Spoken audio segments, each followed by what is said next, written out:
Welcome everybody to the first episode of season 2 of the Top Shelf. I'm so excited to be back. It's been too long.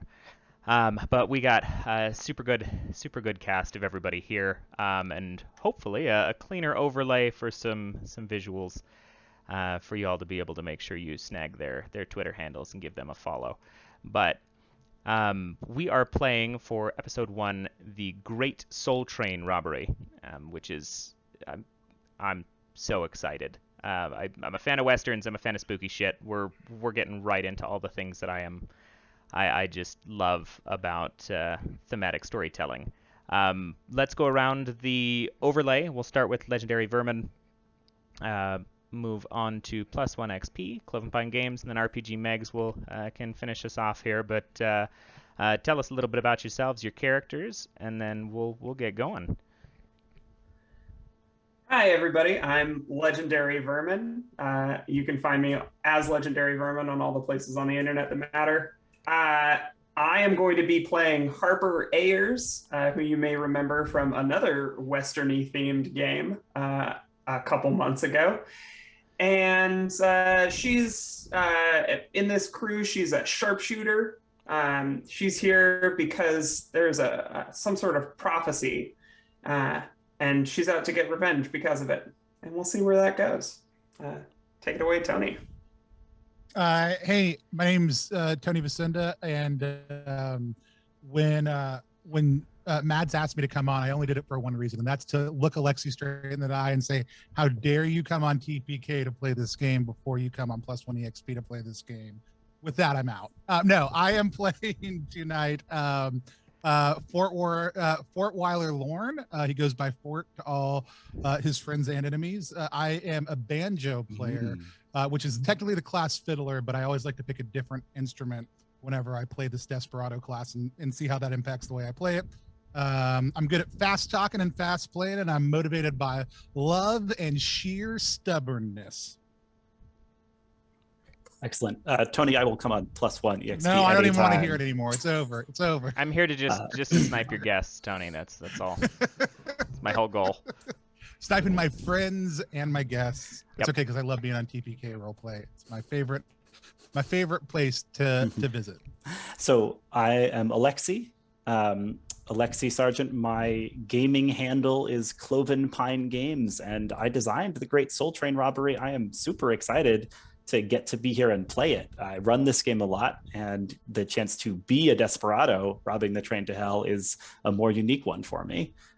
So I am playing Lamentations Carter. She is a revivalist. Her speciality is sermonizing, and she's motivated by prophecy and greed. And I'm happy to talk a little more about her as we kick off and get this heist rolling. Spectacular. And then we've got... Hi.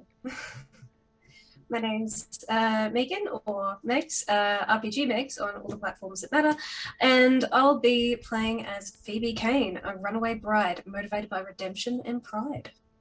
Superb. And Megs is a new face for us, as well as Alexi here, but happy to have new folks coming and playing and guesting on the Top Shelf. It's a good platform to see some new faces pass through TPK. So I am Mads, your host. You can find me on at JK Madigan on everything that matters. I'm gonna steal that because that's far easier than listing off all the social medias. But the Great Soul Train Robbery, as I was reading, is a Honey Heist hack relatively, which is fun. The system's super simple. We've got 2 stats. We've got Lover and Sinner, and they are going to move up and down depending on how debaucherous and sinful or saintly our folks are functioning. The game kicks off on the caboose of this train. Lamentations brought everybody together, being the person in the crew who knew or found out the location of one of the stopping points of the Great Soul Train to Hell.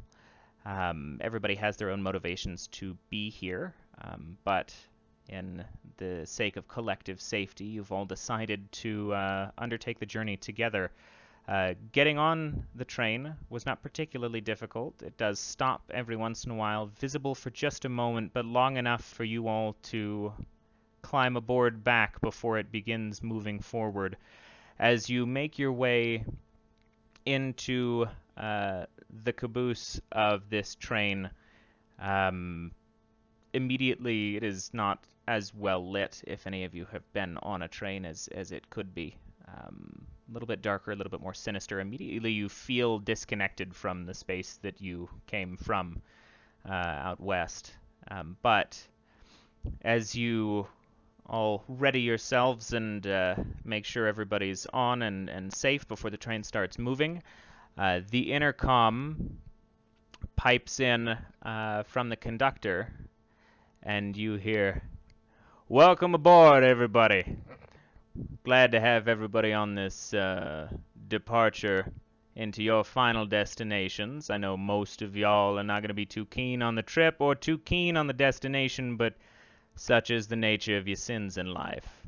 All of our guards on board are demons, and do not try to pull the wool over their eyes while we are traveling, because you are not going to have a good time.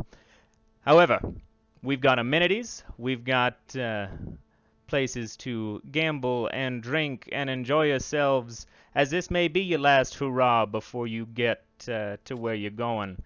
As a word of caution to anybody, rabble-rousers will be thrown off the train with very little need for a hearing involved. We do not tolerate folks trying to usurp where we are going or what we are doing, and I promise you, once we start moving, you don't want to leave the train. We are no longer in the West where you would perceive yourselves to have been, and well, let's say out there is a little bit worse than what you've read about purgatory. You'd rather get to your destination, I promise. Also, in the event that there happens to be any mortals on board, don't worry, you're still heading to the same destination we all are, so our demons will be sure to find you out and make sure we rectify that whole life thing before we get there. Enjoy the trip! And then the intercom cuts out, and you are all left in a dark room that is unmanned by anybody else, though you can hear individuals walking on the roof of the train. You can also hear individuals and conversation in the train car ahead of you. But beyond that, you have a moment to take a breather, make a plan, or figure out what it is y'all are actually on here for and what you're working towards. That conductor talks a lot, don't he?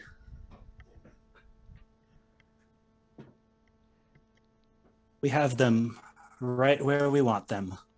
They'll never suspect us mortals are here to knock over their operation and claim our rightful prize. I mean, I wasn't listening very closely, but they did specifically mention mortals. So I worry that maybe there's like a double, there's like, we're playing chess, but they're also playing chess. They might be anticipating our moves a little bit here. I trust the plan. I trust the plan. Have faith, Harper. As the good book says, those who live by the sword must be as wise as serpents. And we will be wise, and we will live by the sword, and we will claim what's ours. Harper pulls out one of the revolvers strapped to her hips. As you say that, looks at you, side eye, looks back, holsters it. Whatever you say. Look, Lamentations, you brought us here. What's the plan?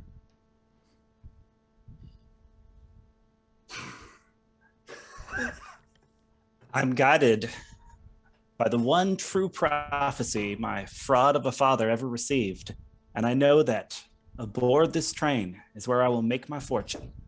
So I will press forward, armed with faith and ready to stand strong against the devil's schemes.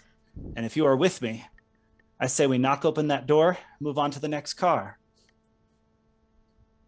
Well, I don't mean to interrupt you here, and I'm terribly sorry if I am, but a prophecy, riches, I'd really like to understand what sort of riches you're talking about, because this is expensive.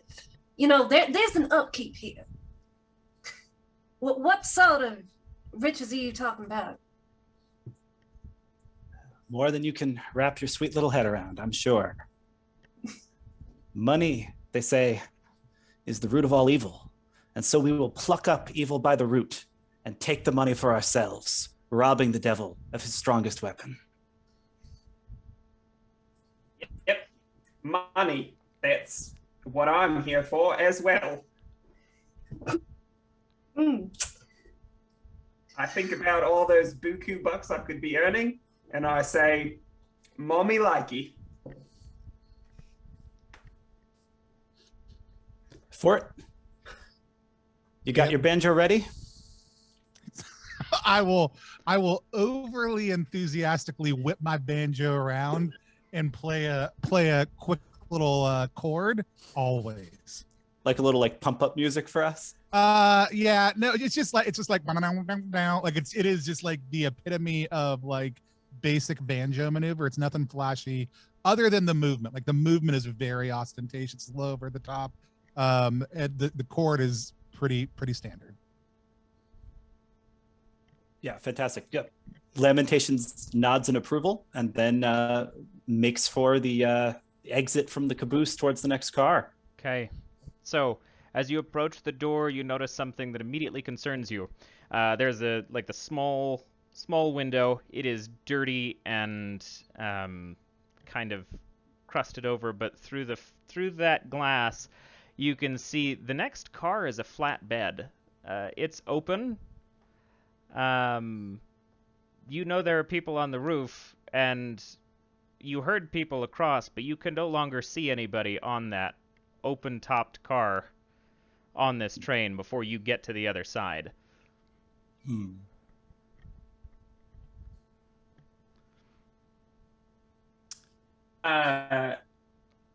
Harper is gonna flatten herself against the space next to the door and kind of gesture at it, and then pull out 2 revolvers, back pressed against the wall.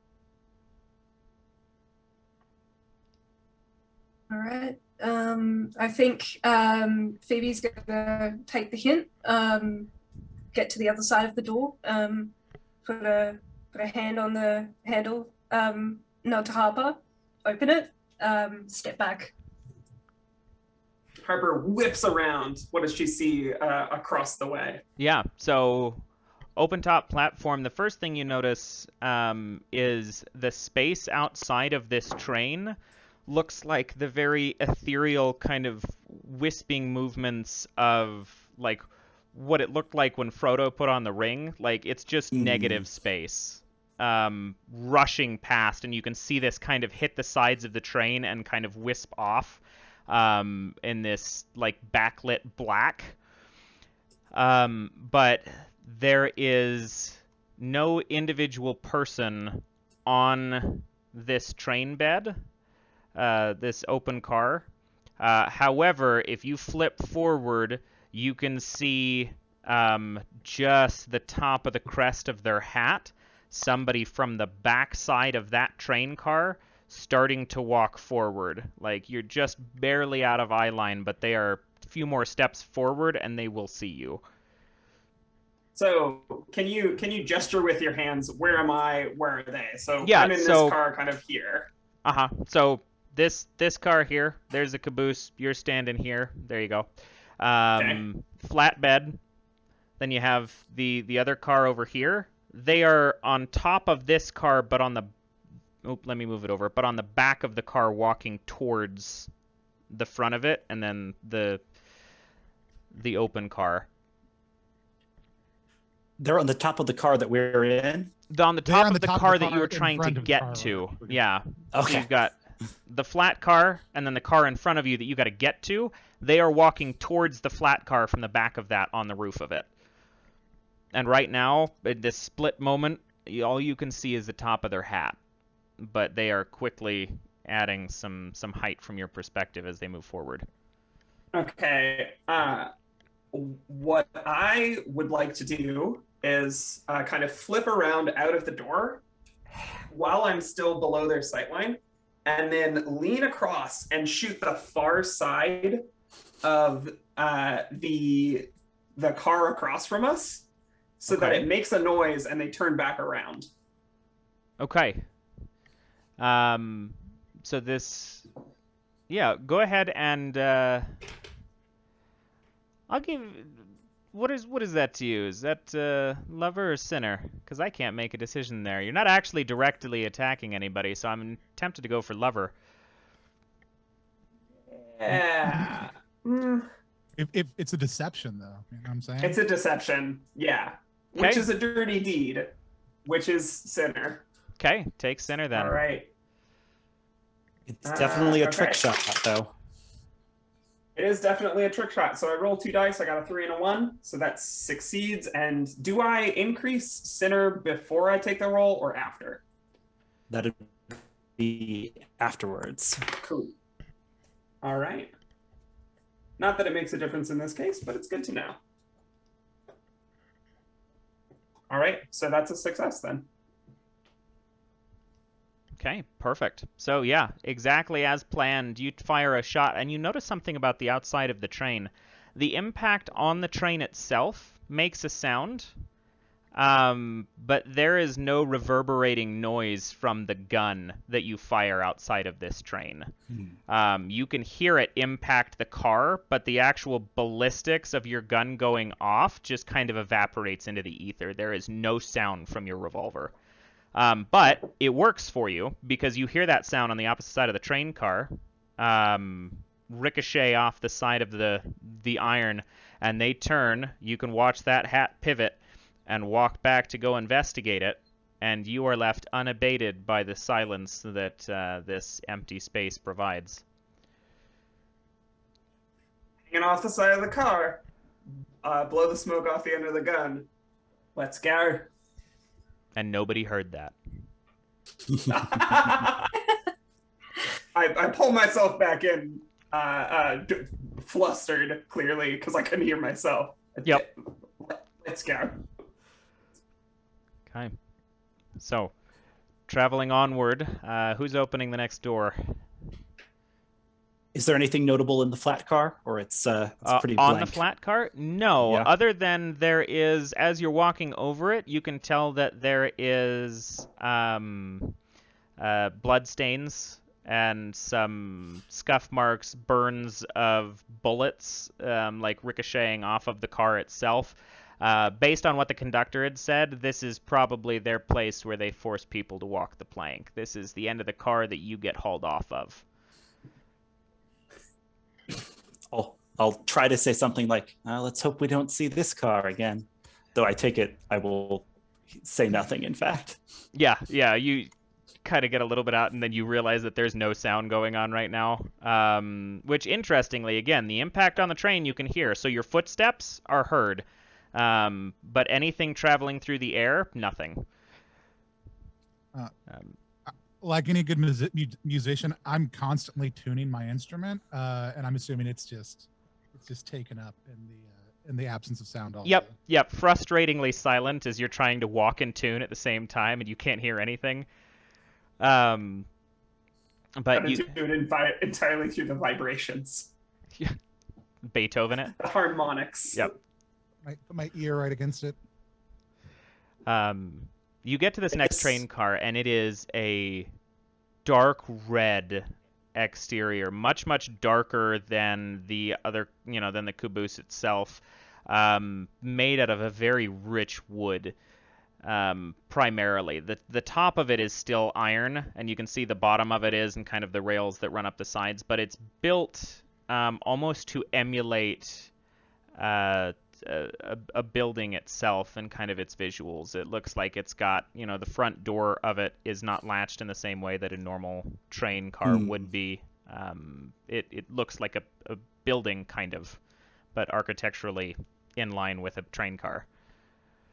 I'll push that door right open. Okay, you push the door open, and as you step through the space, out of the ether that is whooshing past you, immediately you are caught with music. Fiddle and all manner of like really raucous bluegrass kind of instrumentation going on, and it looks like a dance hall. This is it's small, of course. You're looking at 3 or 4 like burlesque ladies dancing, a couple of tables to watch and have a drink and things, and then you can see in the crowd of the people who are there enjoying this kind of debaucherous moment for them. There are horned individuals walking through the crowd, pale, slightly pink. They're just off enough from humans, but the horns are really what catches them out. And then black, oiled dusters, and there are 2 of them in this place.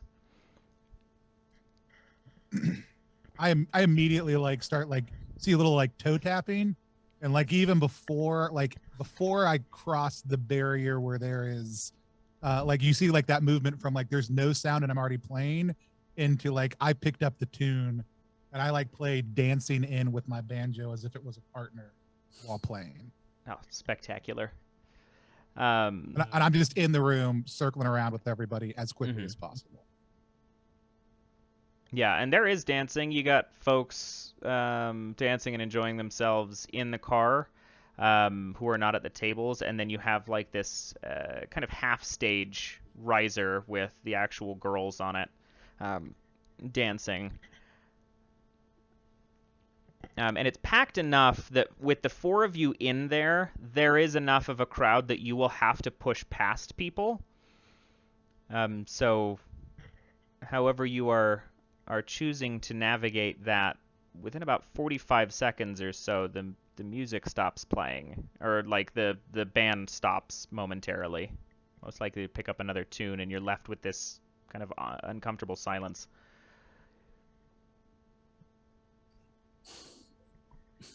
I'm very interested in whether Fort stops with the band or keeps going. Yeah, I was just trying to think. Like, yeah, in this awkward silence, I think you hear like a little bit of that, like, and then like, I'm 100% down. Like, all eyes kind of turn towards Fort, and like, I just want to try to like blend into the next song and see if I can get the band to pick up and play with me. So you're playing straight through it, trying to be like the transition point into. Oh no, like tune. I didn't realize it was the end because I didn't know where we came in. I was just lost in it. Like I'm moving through. I'm like, as I'm like bumping into people, I'm like playing high. I'm like slicing through people, and I'm like moving into the room towards the band, and they like stop, and I did not realize where the song they were at, and so like I'm like two verses behind, and I'm just like, and I'm like, all right, whatever, and then I'm just gonna be like. I realize what I did as soon as the rest of them stop. And well, I'm just going to blend into the next song. So like I take us from whatever bluegrass song we were playing into rye whiskey, which is, you know, Fort's favorite, you know, just banjo, like good time song. Make me a lover roll for me.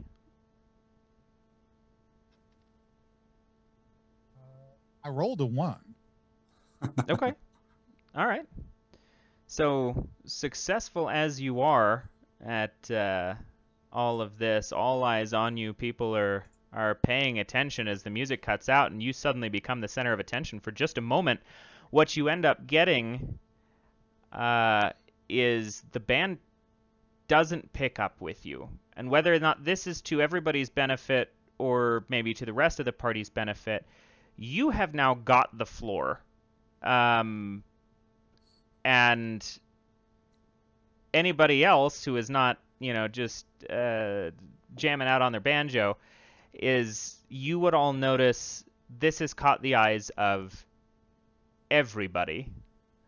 But the crowd is dense enough that everybody means if somebody can see Fort, they're not really able to approach him at the moment, so he's safe from any worries of these dustered individuals.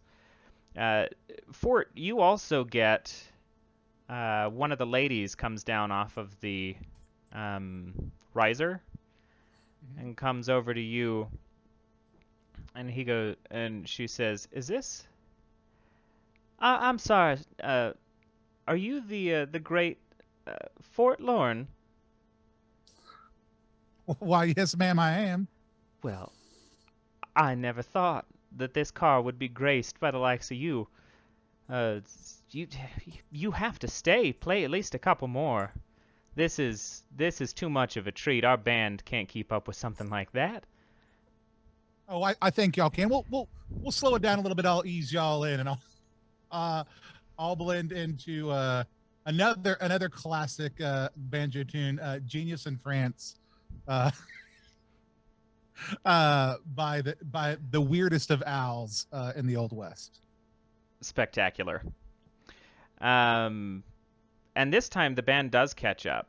Hearing that you are trying to lead them forward, anybody else who is not involved in this moment starts to get the feeling that things are being very well catered to Fort right now.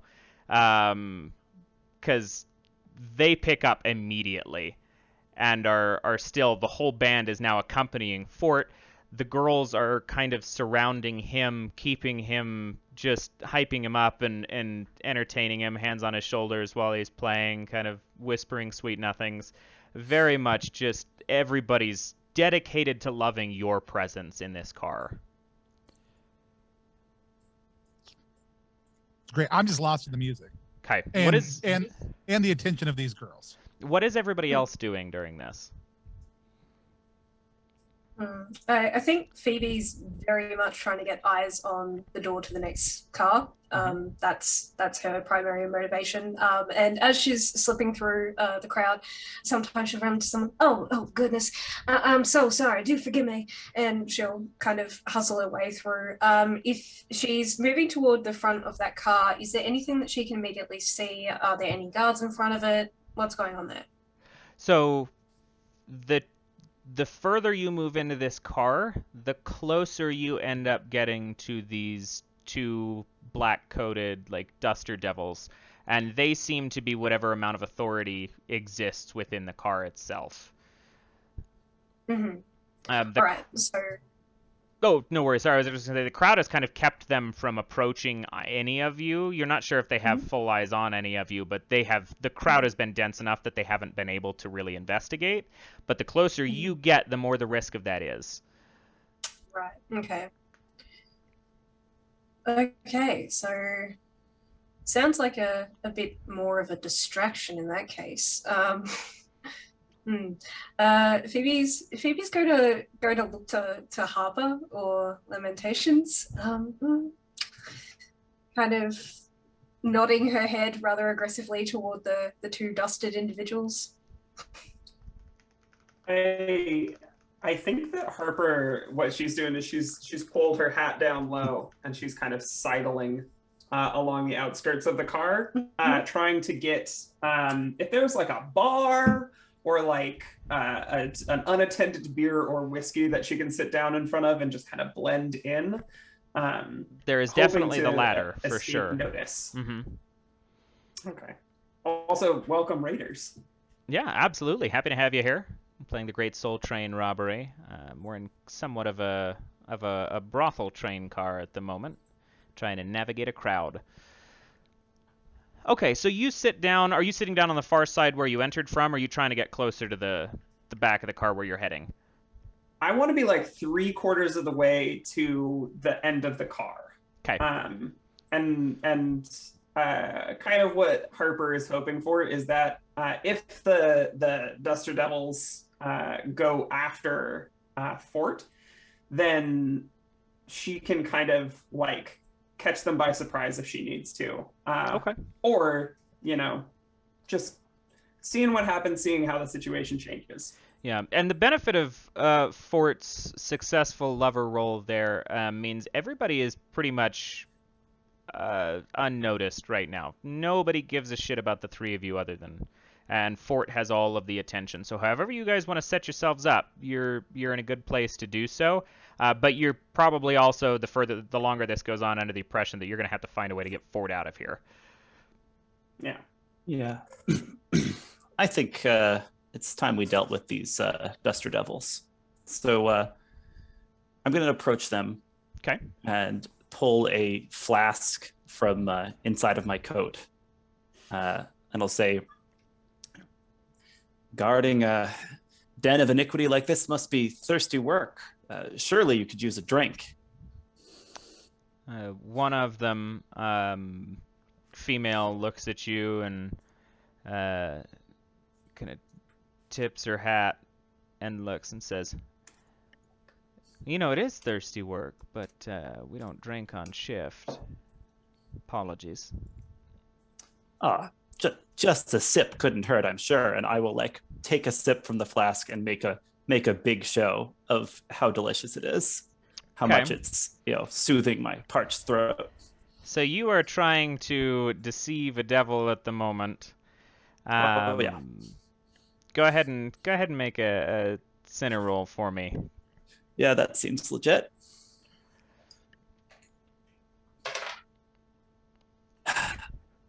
I am afraid that's a 4. Is that a match or a fail? That's a fail. Okay. Sounds good. So, in that case, they look at you and they say, "You know, not for nothing, friend, but when a lady says no, she means no, and you can take your leave, or we'll make sure to get you set down somewhere. I don't recognize you as well. Not one of the folks that I'm familiar with on the train. You wanna identify yourself? What was it that you did that got you here?" Oh, me? I'm not damned.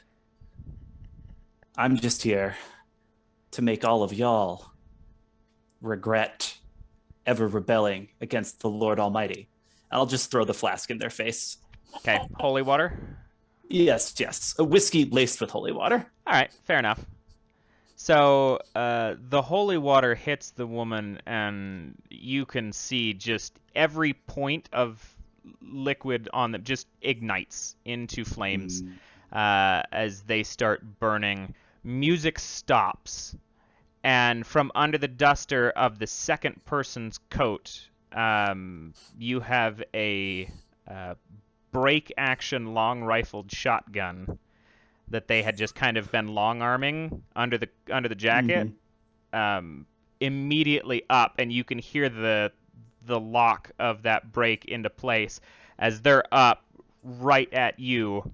The one Duster Devil's down. She's burned to the floor, but music has ceased. People are confused. I don't know if Fort's ceased, but the band has ceased. It's still going. He's still going. It's picked up. He just got faster. Tempo started to escalate as soon as somebody lit on fire. He's like, "Woo!" Okay. Somebody needs to make a move, or that gun's going off. Yeah, somebody want to help me here? Yeah, stuff it. Phoebe will see that and just fumble in. "Oh, well, I never," and just collapse into this devil. Okay. So you're just trying to knock the shot out of the way, throw them off their space. Okay. Yeah, I'll say that's probably a lover. That's the most minor thing you can do when a shotgun is out and pointed at somebody. You know, we're just trying. Oh yeah, it's not bad. It's not bad. It's just very non-combative. It's a 1. Very good. Okay, so like clockwork, as if everything was planned, holy water in the face, one of the Duster Devils down, shotgun comes up, and you send them stumbling, and they turn, and a shot goes off, and it blows the lock off the door on the back side of the car, and the door slides open, and you can see the ether once again passing through the space. You cannot see, because these cars are too closely connected, and there's not kind of that open railway. You can't see the other car, because this kind of negative space ether is moving in between the cars, funneling past it. But the door is open, and they are steadying themselves. You can hear the shotgun break open to toss another shell in it, and you're probably getting an elbow just to get thrown off of him. Right. I think just to give the others a couple more seconds, Phoebe's going to brace back against this devil, grab onto his arm, and just like tilt her head over her shoulder, looking at him and say, "Well, ain't you a tall glass of misery? Thanks, sugar." And she's going to push herself up off of him. Okay, all right. I'll let that run with the one. Actually, I'm happy to have you buy some more time there. While you're buying time, the chaos in here is enough that two of the girls that are around you, Fort, one of them whispers in your ear while you're playing, and he goes, "Hey, I'm not much for conflict. Why don't you come with us? We can find a place more comfortable, have a private show. You can find your way. We can always head towards the caboose. There's never anybody back there." I mean, what's up ahead? I'm happy to get out of here. Oh, nothing that would be concerning of you. Next couple of cars are just passengers loaded with people. Nothing intimate. I mean, I just came from back there. It didn't seem too comfortable. Oh well, I'm sure you didn't look hard enough. I remember there being a bed back in the caboose last time I was there. Whole pile of pillows, drinks, all that. Oh, I'm sure the GM would have mentioned that when we were in there. Oh, I'm sure he would have had you saw it. You know, as soon as she mentions that, I'm pretty sure I remember there being a bed and some drinks back there. There very distinctly was not. That car was empty when you guys saw it. No, I remember that. But like as soon as she would say that, like I think there would be. Yeah, it's probably there. You know, that. it's believable. That seems reasonable. Lamentations will pause from trying to make a break towards the opposite door to notice that her crew seems to be wavering, and she will yell back at them, "Shun the snares of harlots, for damnation is in their lips. Forward with me." Well, that's not a very nice thing to say about harlots. And Harper will be kind of lugging it, looking over her shoulder at Fort. Yeah, I think like as Lamentations says that, like I think we see that be like Fort's like, all right, and he just leans in for a kiss. Like he totally misreads that cue. Okay.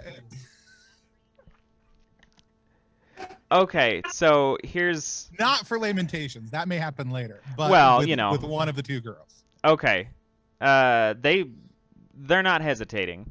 However, I want you to make, because of the effects of these burlesque succubi here, I'd like you to make a lover roll, but in reverse. I want you to roll 2, take the higher.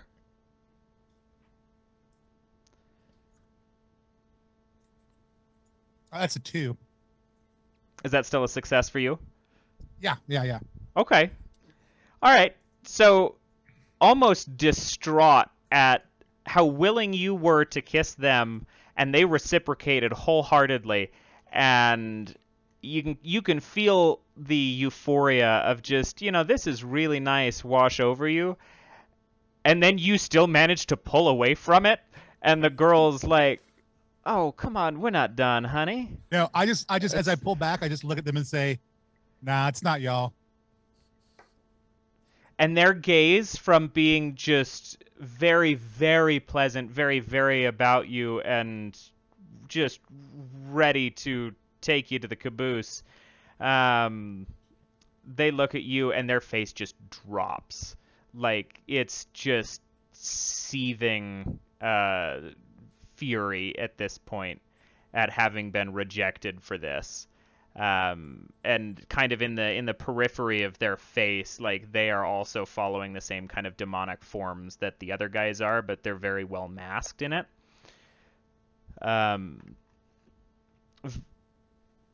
Harper, you've been watching all of this. What are you up to?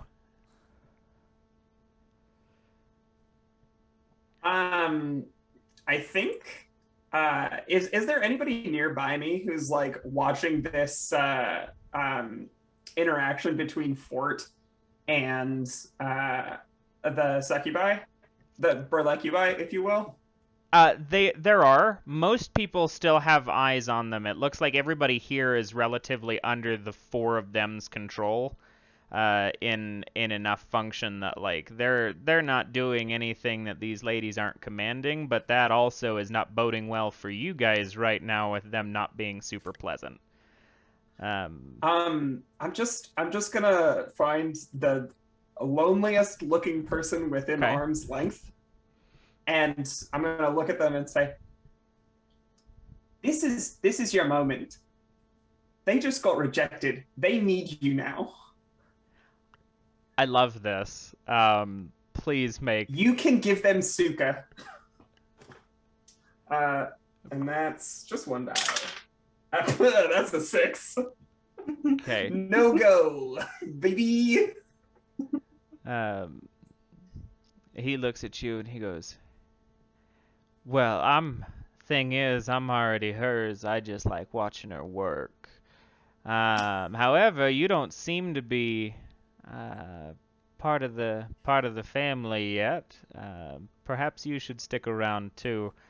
And you can see him kind of he leans toward and puts a 6-shooter in his hand, just like resting against the table opposite you. Hammer goes back, and he's just kind of sitting it there. He's like, "The ladies will be with you shortly, I'm sure."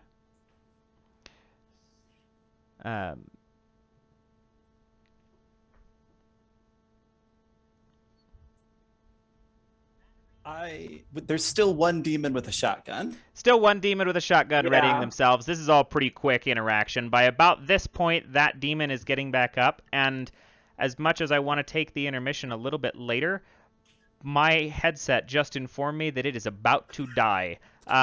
So we're going to take a real quick intermission. Give me 5 or 6 minutes because I might have to find an alternate headset. I will be right back, and we will get back into this and keep going with what's going on in this car. Back, everybody. Thanks for hanging tight. We are playing the Great Soul Train Robbery on the top shelf. If you're just joining us, it is a sweetened by Honey Heist game. Lover and Sinner are our 2 stats, and right now we got a good mix of both, being in a brothel car that is quickly turning south on people as the burlescubus, as they've been nicknamed, have turned on Fort, and you kind of discovered that the whole crowd here are under their influence right now. While the guard, one of them is dead, but the other guard, who's been toppled by Phoebe, is readying a second shot and has by this point stabilized themselves back on their feet, ready to put down some rabble-rousers. What are we all up to? I'm going to charge the guard and try to wrest the shotgun from him. Okay, well, that's not very prophetic of you, Father. What would your position be? I mean, you're the daughter of a preacher, actually. Daughter of a preacher, yeah. Yeah. So she grew up, with her brothers Isaiah and Jeremiah, helping her daddy run his revival meetings, and then it turned out her daddy was a fraud, selling counterfeit Bibles, and so yeah, she's gone off west to kind of make her own way. Guess you could just call her, Sister Lamentations, Sister if you must put a title on it. Perfect. Yeah. No worries. But at Were the they moment, just all King James versions? I mean, keep your ear out as Lamentations quotes the good book. Yeah, there's some good scripture splicing happening earlier. But at the moment, she's not quoting anything. She's just trying to wrestle this shotgun into her control. Go ahead and give me a center roll. And I would take a scar for an extra dice here. Okay. If that sounds good by you. Works for me. Let's see what I got. All right, both of those are 2s. Success. Yeah, I'm moving my sinner up. Very good. Okay. I'm fine with the gun going off in this process, and I get a cool scar across my cheek or something. Okay, works for me. So yeah, you push forward and go to take this shotgun, and at the direction that you are traveling, the Duster Devil is pretty darn convinced they can take you out, and they take a shot, and you move just enough that a scatter of that buckshot just runs lines across the side of your face. You've probably got 4 or 5 different wounds running along. Thin lines, but enough that would make you identifiable in some cool way. But you do take this shotgun. Shell unloaded from it. It is empty right now, and he's the only one with rounds on him, but he's weaponless at the moment as he roars in just frustration over this and gets ready to just duke it out. Knuckles up, and he's taking that back. What's everybody else up to? If I may, Phoebe, having seen that her stumbling only goes so far, and seeing that Lamentations is perhaps in a bit of a tricky situation, she's going to try and find Harper and that bottle of liquor in front of them. Put her hand on that liquor, lean in to Harper, yell, "Get for it!" and grab that liquor, shove some rags in it, grab a lighter, and yeet that at the back of this devil. Let's go. Okay. Yep. All right. Harper, how are you responding to this before I get to that bottle?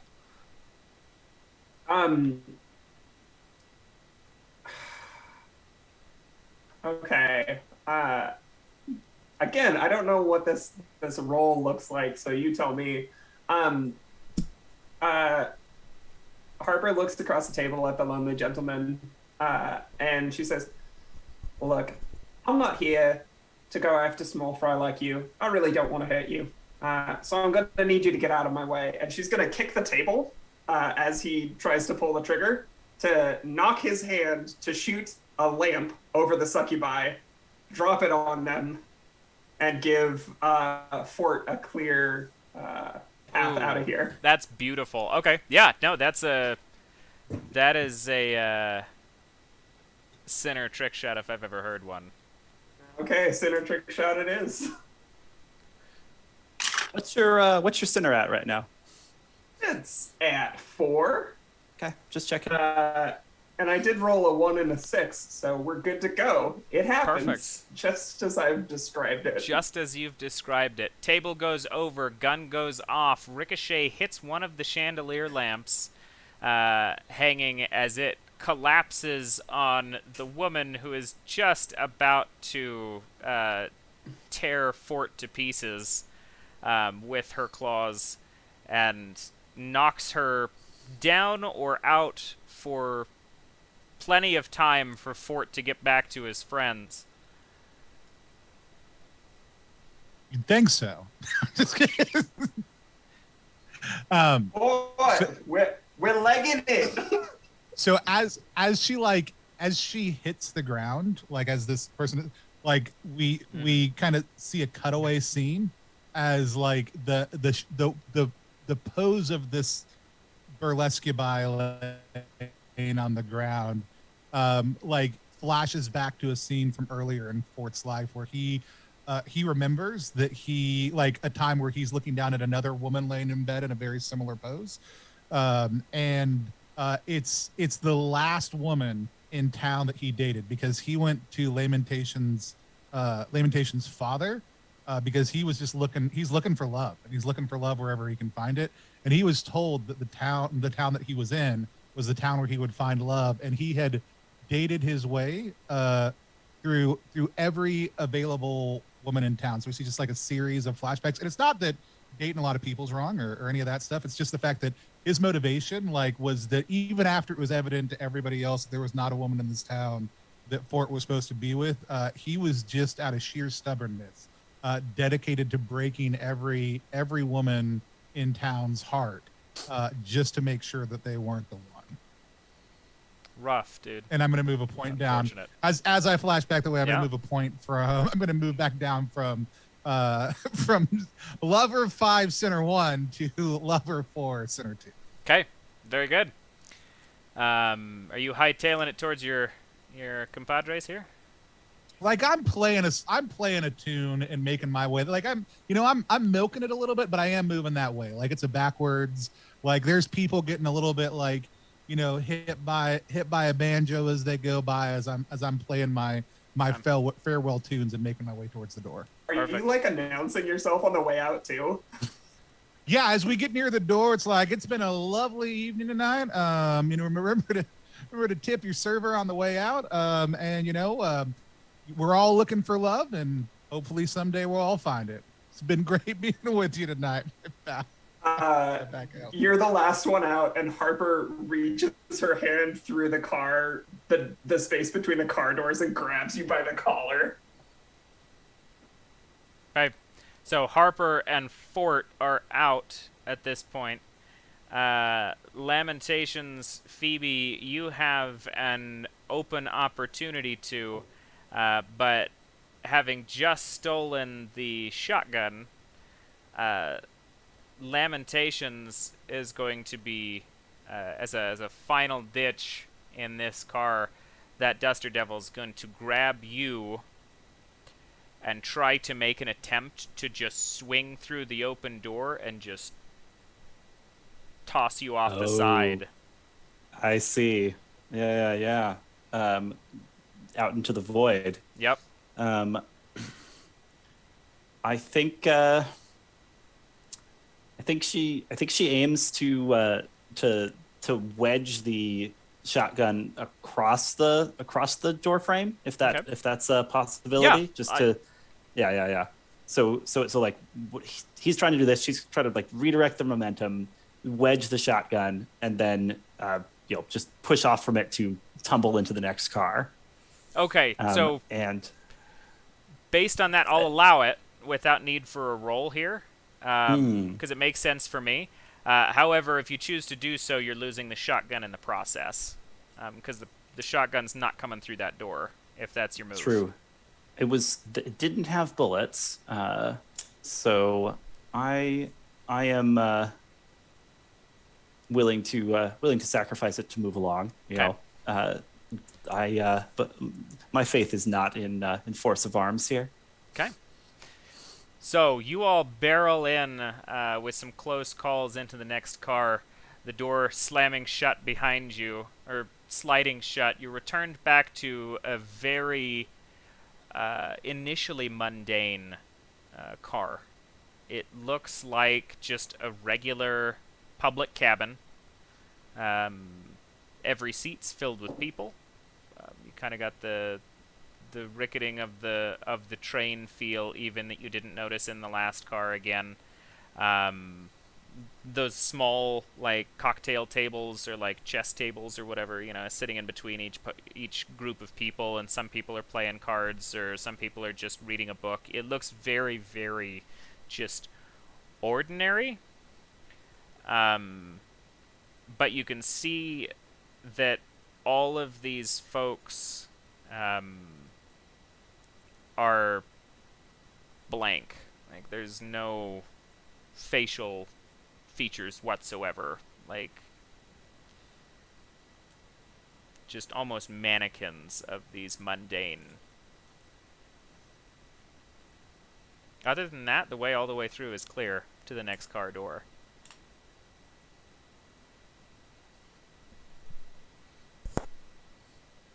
We're all here in one piece. Lamentations mostly ignoring the like blood streaming down the side of her face.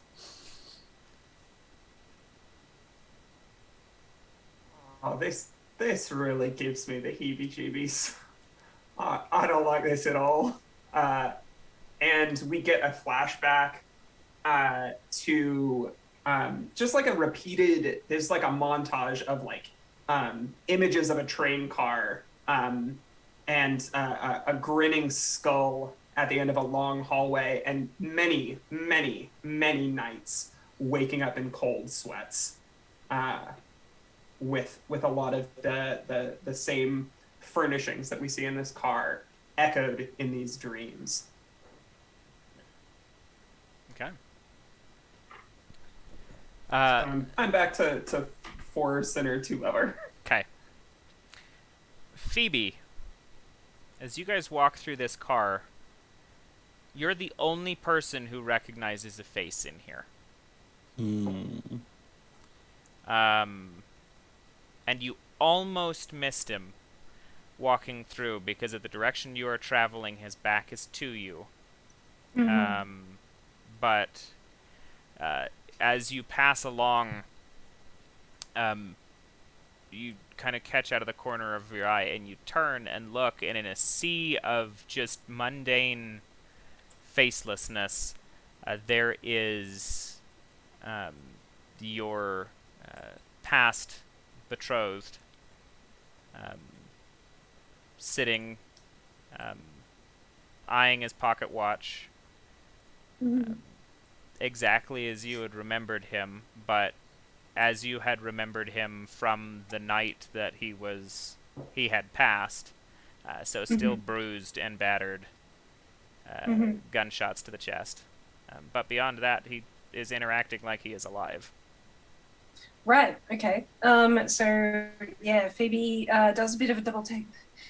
Well, I'll be. And she kind of like fans herself for a moment and then slides into where he's sitting across from him, if there's space. Yeah. And she reaches out across the table. Darling, are you there? And he Does looks he up respond? and he acknowledges you and closes his timepiece and puts it into the ticket pocket of his waistcoat, and he looks at you and goes, well, I didn't think I'd ever see you again, but I most certainly didn't anticipate seeing you here. Well, darling, I had unfinished business. You know that, right? And she reaches out across the table and holds her hands open. She looks really sort of overwhelmed. I couldn't fix it then, but I can fix it now. I know where you're going, and I'm not going to ask why, but I'll make sure they don't end up there with you. It's the least I can do. He squeezes your hands and looks at you and goes, well, I don't think there's much to be done for me. What I'm more concerned with is why you're on this damn train anyway. I can deal with myself, and I can deal with the bastards who put me here, but you have to get off this train. Oh, I will, darling. I just need to get them off this train first. I'll just throw them right off so they're not with you, even in death. Least I can do. Well, it's good to see you again. Oh, it's good to see you too. I know that at the end of all of this will most likely be the last time I ever do, but the folks that you're looking for, 2 train cars up, there's All right, then. it's a gambling house. Well, they wouldn't want to try their luck with me today. That's all I'm gonna say about that. And she looks a bit teary. But I dare say with what I'm doing today, I'll probably see you soon. And he goes, wait, before you go, he kind of holds onto your hands for a moment. He goes, won't you leave a piece of yourself here with me so that I'm not completely alone down there? Because I know you're not going. There's better places for All you right. after you pass. She bats her eyelashes a couple of times, and she reaches down into her pocket, and she pulls out a small silk pouch, and she sets it down on the table in front of her. She says, "Our wedding rings. I don't see a better place for them, so you hang on to that now." He slides it over the table and he kind of nods, and you can see that were he not, a dead reflection of your husband, the micro expressions in his face would suppose that he should be crying right here. And he goes, let me give you something to help. I mean, I don't have anything on me that would be beneficial other than this. And he pulls out from his pocket a train ticket. And he hands it to you. And he goes, "You can't get anywhere on the train without one of these. Anybody gives you any trouble, as far as they're concerned, you hold on to this ticket, you're supposed to be here. Nobody rides the train without a ticket." Well, ain't that delightful?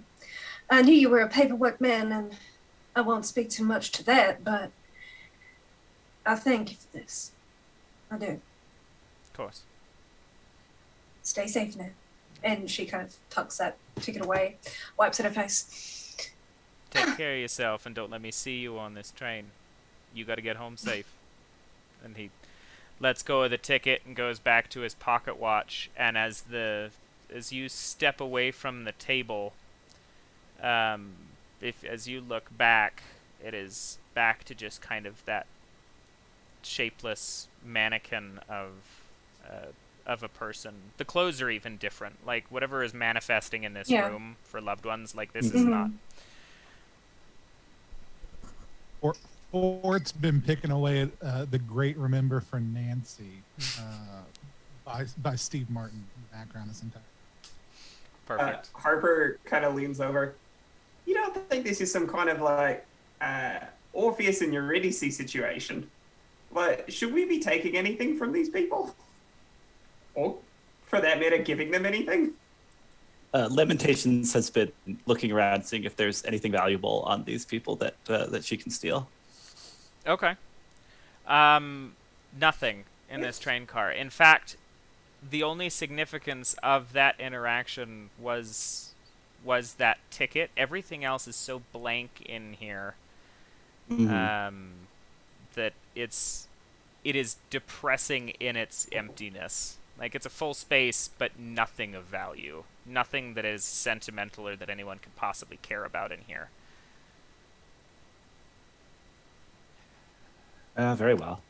Lamentations approaches Phoebe and says, "Now, you're not going to let your judgment be clouded by emotions as we enter the next phase of this heist, will you?" And I think Phoebe kind of straightens herself and looks at Lamentations and says, "I am nothing if not a self-made woman. I don't have that support anymore from my dearly departed, so it's all business from here. Just when I ask you to open a train door, just open the door. Don't ask questions. You hear?" All right. Well, as the good book says, the Lord helps those who help themselves to what's owed them. Let's keep rolling. Okay. Pressing on through to the next train car. There is a second one of these cars. In fact, it is just as empty as the last. This seems to be just kind of the legions of mundane that deserve to go to hell. But there are two of these consecutively. But as you get to the train car following, Even before you can hear that door open, you can hear the clatter of dice across a table and glass hitting a bar counter.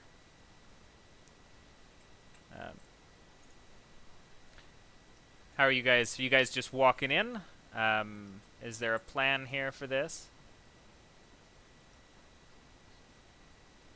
The plan is follow the prophecy, and the prophecy says keep going forward. Keep moving forward. Okay, doors opened, and this is very much a saloon car of high stakes. The folks that you were looking at, some tables are gold. A lot of money on the line for a lot of these tables. In fact, you're looking at both forged ingots and raw nuggets, coin, dollar bills. Some of them look to be a little bit higher stakes, gambling and arbitrations of memories and empathy and conceptualized human emotions and understanding of kind of your social existence being won by these devils who want to feel or at least behave more human for their own ends. Taken from the souls who clearly don't seem to think that they need them anymore. But it's fairly raucous. There's probably 3 or 4 demons that you can see in here, or devils. And there's a bartender and a small bar on one side. The rest of the space is tables you kind of have to weave between. Everything has coin or gambling on it. And Phoebe, exactly as had been described, there are 4 of the gang, the 4 that you had seen in the room that you last saw your husband alive, sitting at various tables. 2 of them on one, each of the other 2 are at different tables, all playing their own games, be it dice or cards. But a lot to be earned or taken, but how you guys proceed is up to you. Is there room at the table with 2 of those people? Not currently. That table's currently deep into the middle of a big game. All 4 seats taken. Demons at that? There is one. Any Yes. devils at that table? Okay, all right. One at that table. How about the others? There's one. So there's one at the table with 2. There's one at one of the tables with 1 individual, and there is one table that just cleaned up a game. You kind of walked in as they were taking their spoils, and right now he's the last person left at the table, counting his bills and looking over things. Okay. As a real quick note to everybody else too, the bartender is one of these 4 devils, as well as you get another one of the duster devils watching the door on the far side. So that's where you're looking at the 4. Anyway, sorry, proceed. I think in that case, Phoebe will make her way to the table with the one lone individual counting his bills. And she'll sort of like slide in next to him and plonk herself down dramatically and look down at the pile. Oh, well, look at that cute little hill of beans. Should have tried hard, I suppose, but you can't win them all, can you? He stops, and he looks up at you, and he starts laughing as soon as he actually recognizes who you are. And he goes, "Well, ain't that a treat? Last great reward that I saw on the way out is not only did we get to take out your betrothed, but you somehow, along the way, y'all ended up on the road to hell, too. That's just serendipitous." Oh, now ain't it? And she reaches out her hand and like touches his forearm, but she kind of like shoots a look to Harper or fort if they're around. Basically, like, hi, this person, like, you know, we had that chat before about, Like you're marking opening targets, doors and whatnot. basically. Is that what I'm hearing out of that? Is you're just kind of marking targets absolutely. and pointing people out? Okay. Mm-hmm. Sounds good. What's everybody up to during this interaction in here? I'm making my way around, absent-mindedly picking. The air is getting slippery in here. Okay. Which is a Primus song, but it's been adapted for banjo. I love it. I'm very excited about this. I think Harper is kind of eyeing some of the tables. And when she sees Phoebe indicating this specific guy, she is kind of like, not immediately, but gonna subtly make her way over there. Okay. Oh, Lamentations. Anything on your agenda? So she is motivated by greed, as well as prophecy. But there's a lot of valuable stuff, in the pots of these gambling tables. There is. There's a lot. It depends on what you're looking for, but there's gobs of gold and coin. Yeah. I think she's taken a refuge in Audacity and approaches one of these tables. Okay. And says, "What's the ante here?" What'd you have? I got copies of the good book. Those must be pretty rare in these parts. Yeah, pretty rare, because everybody here wants fuck all to do with them. Pass. Well, I may have a drop or two left of some strong stuff that's not healthy for the overseers of your final destination. He kind of piques his interest, and he goes, "What I think it is. Woman slinging Bibles. I can only assume that I can pretend that I know what's in that flask." She'll give a meaningful nod. Okay. Well, have a seat, friend. Let's see what you have in you. And he looks at you, and then he looks over at Harper, walking away, and gives a quick whistle. I can't whistle. That was bad. Whistles over at Harper and says, "Why don't y'all join us too? We still got a chair." Are any of the crew that Phoebe's after at this table? Phoebe, you looking over, and if there is this kind of eyed communication, Harper, there is one person. Again, the other two are still in the middle of a big game, but this one's seeing a little bit of rotation. Okay. I think Harper will kind of nod to Phoebe and sit down. Next to Lamentations? At the same table as next to Lamentations. Okay. Yeah, at the same table. Yeah. I have something in mind. Okay.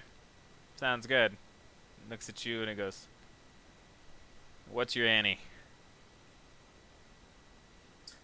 Well, let's start things out with something exciting. How about we all ante our tickets? Lamentations shoots Harper a look because, as far as she knows, we neither of us have tickets.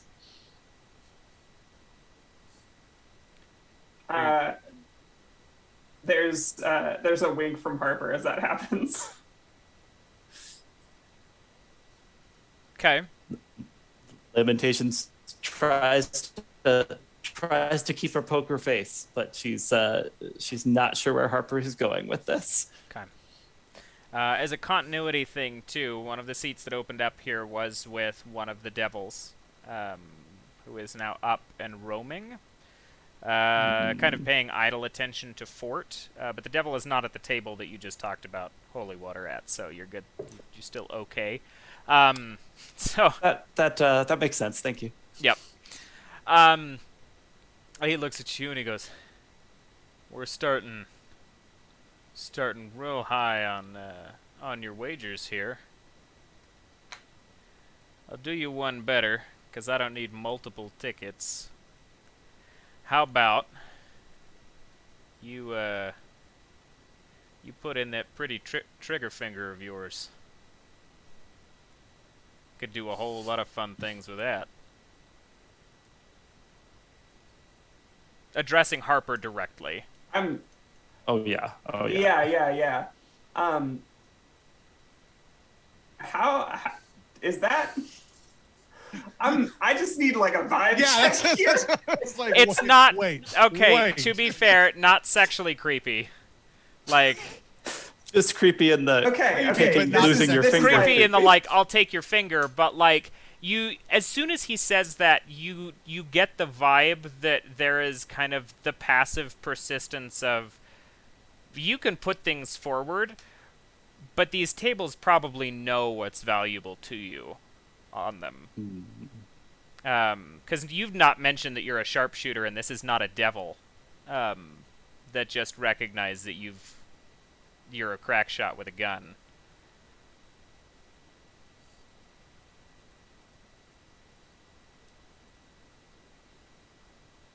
Guys, Yeah. I'll take that bet. splendid. So I got a flask and a better finger on my way, and he takes what he had earned from the last pot and slides it forward, and it is just probably 13 pounds of just various hunks of gold and silver and precious metals of different forms of refinement at this point. Some of which jewelry, some of which totally raw. Shiny. Indeed. Now, I'm going to ask you both, and you have the option either way. Gambling is going to kind of function in this space the same. I'm going to have you both roll, and sinner rolls are cheating. The rolls are playing honestly. Failing sinner rolls are going to, at least you could presume from the amount of devils in here, probably come with some heftier consequences. But whatever you think you need to win.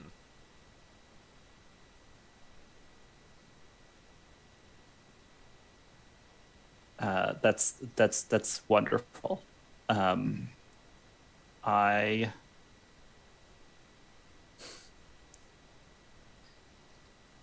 think, yeah, Harper, you first. Yeah, so I think I'm going to be rolling Lover for a couple reasons, not least of which being like Harper is doing this because she's trying to help out Phoebe. Valid. She's looking to Actually, get, this guy's ticket and then get him kicked off the train. that's a really good motivation. I'm gonna adjust that because I like that. Harper, you will be rolling with Lover because yeah, you are doing this altruistically. Lamentations, you are rolling with Sinner. You sat down because of greed. 100%. So even if I play fair, I'm rolling with Sinner. Right. Mm-hmm. Okay, so there's no disadvantage to cheating then. I mean, we yeah. playing dice? These are cards. This is Yeah. a poker table. We will roll dice to simulate playing poker. I'm trying to imagine how to do trick shots in poker. About how I'm you trying toss the cards and how you toss the cards in. Oh, yeah. Um,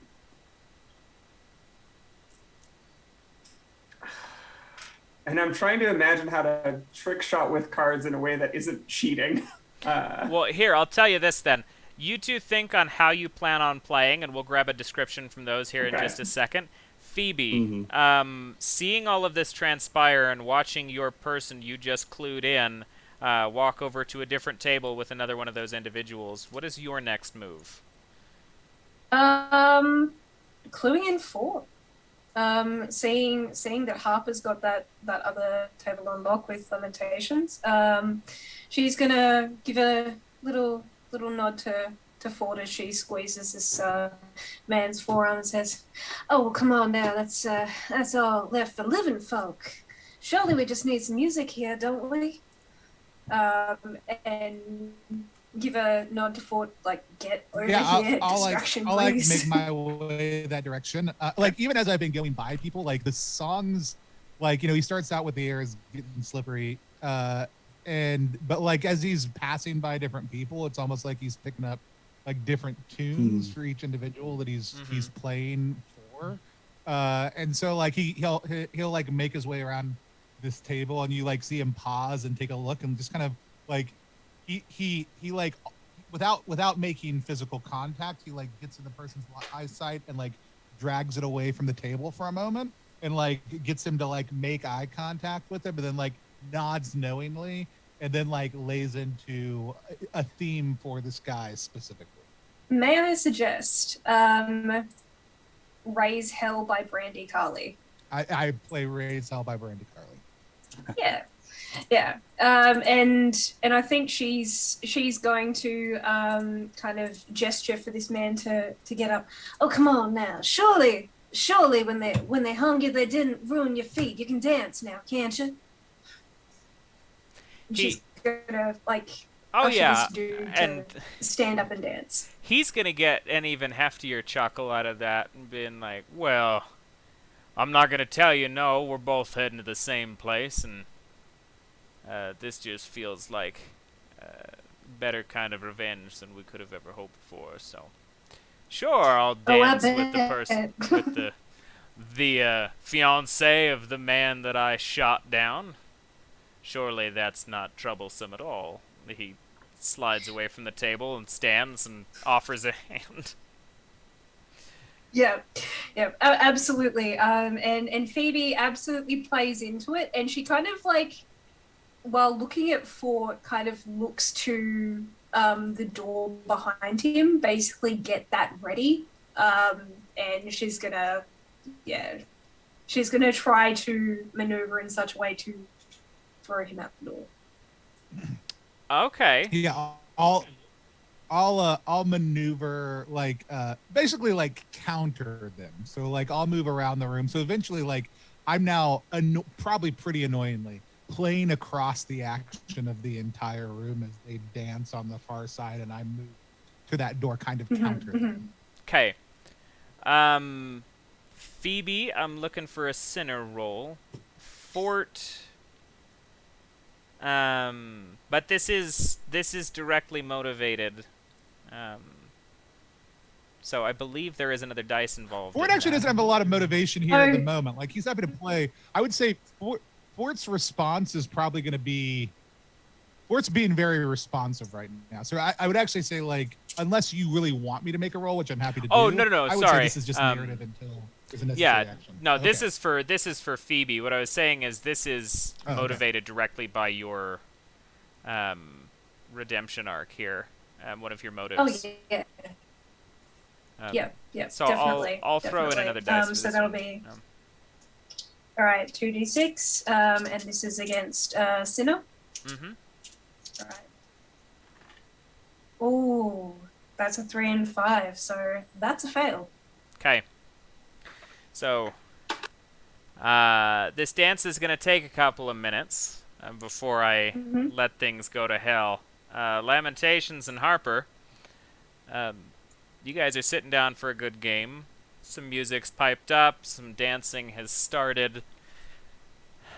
Let's play some cards. Yeah. Are we doing this all in one roll, or is this going to be multiple rolls? I'm just checking myself beforehand. We're probably gonna do this in a. We'll probably do this in a 2 out of 3, but don't quote me on how I said that, because there will be a couple of rolls, but it's not gonna be like really concrete. One roll per hand. No. Lamentations is playing aggressively, right? Okay. Like constantly, raising, constantly like daring people to call her on bluffs, and like every time she wins a hand, she's trash talking with sermons from the good book, right? She says, Okay. The Lord causes the rain to fall on the just, and the just cause the fire to fall on the unrighteous. And what hopefully no one sees is her palming the aces she has hidden in her Bible as she gesticulates with it. Okay. Sounds good. Harper is playing in this really calculated way. On the other hand, and she. Let me see how you feel about this. She understands, or she thinks she understands how Phoebe feels about these men that she's playing against. Mm-hmm. And while Phoebe might call it redemption, Harper calls it revenge. And if she can help Phoebe get revenge, maybe Phoebe will help her get revenge. Sounds good. So you're playing like high stakes, eyeing everybody, anticipating the moves, kind of straightforward championship poker kind of style. Okay. Exactly. Sounds good.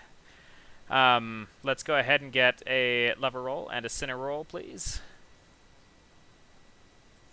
And I'm throwing in the extra dice from sermonizing because I feel that I am doing that. Yeah, I think that counts based on your description. I got a 2 in there. That's a success. I rolled 2 3s, so that's a fail for me. Okay. So, first hand, or first couple of hands, because this is pretty quick. First couple of hands go real bad for you, Harper, and it is identified in this process that. What you're wagering doesn't get given up until the end of the game, because he kind of makes some jokes about keeping your finger for a little bit longer, because he's enjoying the game. Lamentations, were those successes? Yeah, I got a success there. I rolled a 2. My sinner's up to 5 now, but I have reaped some rewards here, I hope. Okay, yeah. So you're doing very well. And the tension between the two of doing not so well and doing really well, and this guy in the middle who's playing fairly well, but right now Lamentations is almost getting the better of him. And looking at what is in the pot, he's going to have to turn to you, Harper, and he goes, if you want to keep playing, you're going to have to ante something else. I was actually just thinking that to get an additional die. What emotion would they want me to wager for them?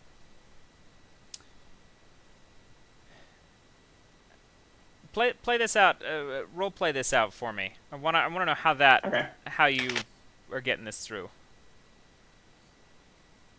Well, I can definitely sweeten the pot on my end. What have you been desperate to feel since you got here? I'm just a big sack full of emotions. Women. Har. He looks at you a little quizzically and he goes, hadn't thought about it much up to this point, but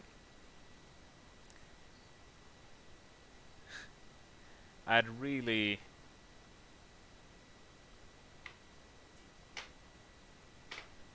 like to be able to feel fear again. Full disclosure.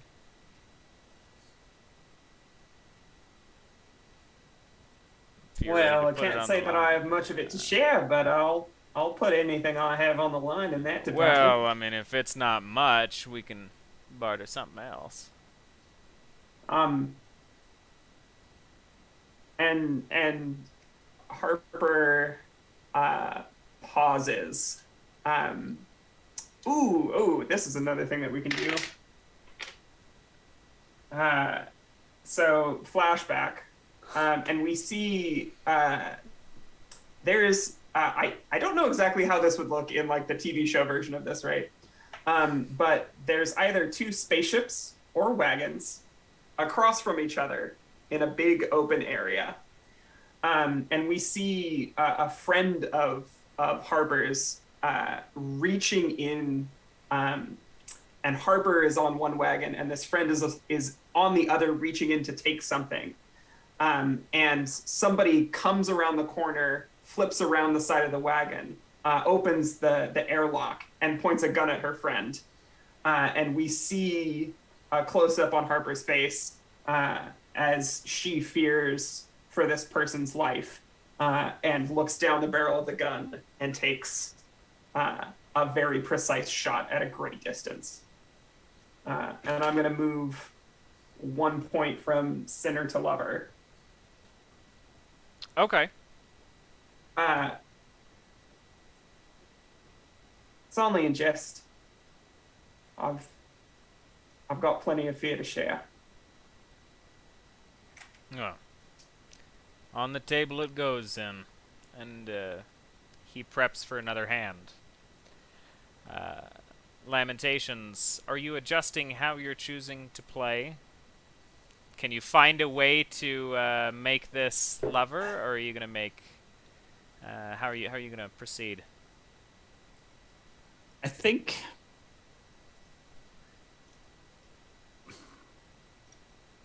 we're gonna say, for the sake of argument, that Lamentations can sort of tell that her sinner stat has crept up to 5. Like she feels something of, this place getting its claws into her, right?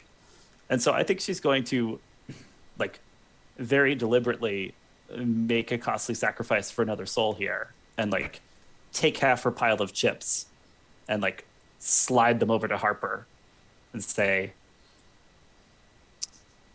let's not let this get too unbalanced here. Is that enough for me to move a point from sinner back to lover? I'll allow it. Yeah. All right. Sounds like a sacrifice. Yeah, so that does put that puts the guy playing opposite you ahead now.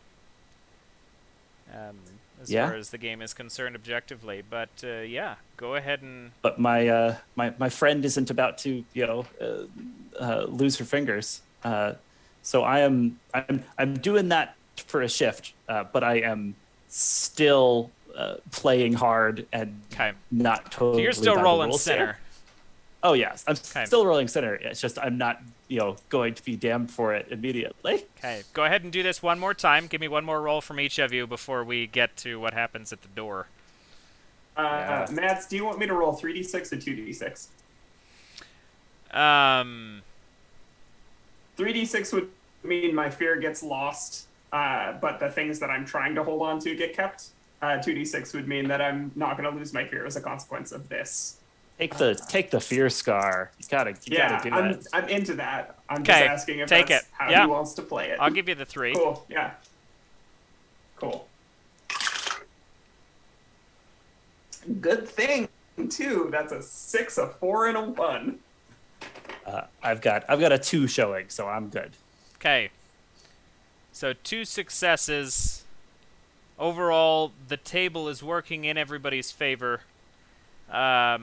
As this dance makes its way to the door that you guys had entered from, and in a fell swooped and a probably too emotionally driven attempt to get rid of one of these individuals, the door slides open, and you go to kind of twirl your partner and give him a shove. and they catch exactly what you're doing as soon as they hear that door slide open, and they sweep one of your feet and send you to the ground in between these two train cars. And you are now dangling from the handhold, like the rail on the side of the car itself. But you are sans foothold right now. Fort, you just watched her go out. Harper and Lamentations, because of the kind of heat of this game at the moment, if you stand up, it will not be taken kindly to. But you probably also notice. But the guy at your table's like, eyes here. You're playing the game. We finish the game.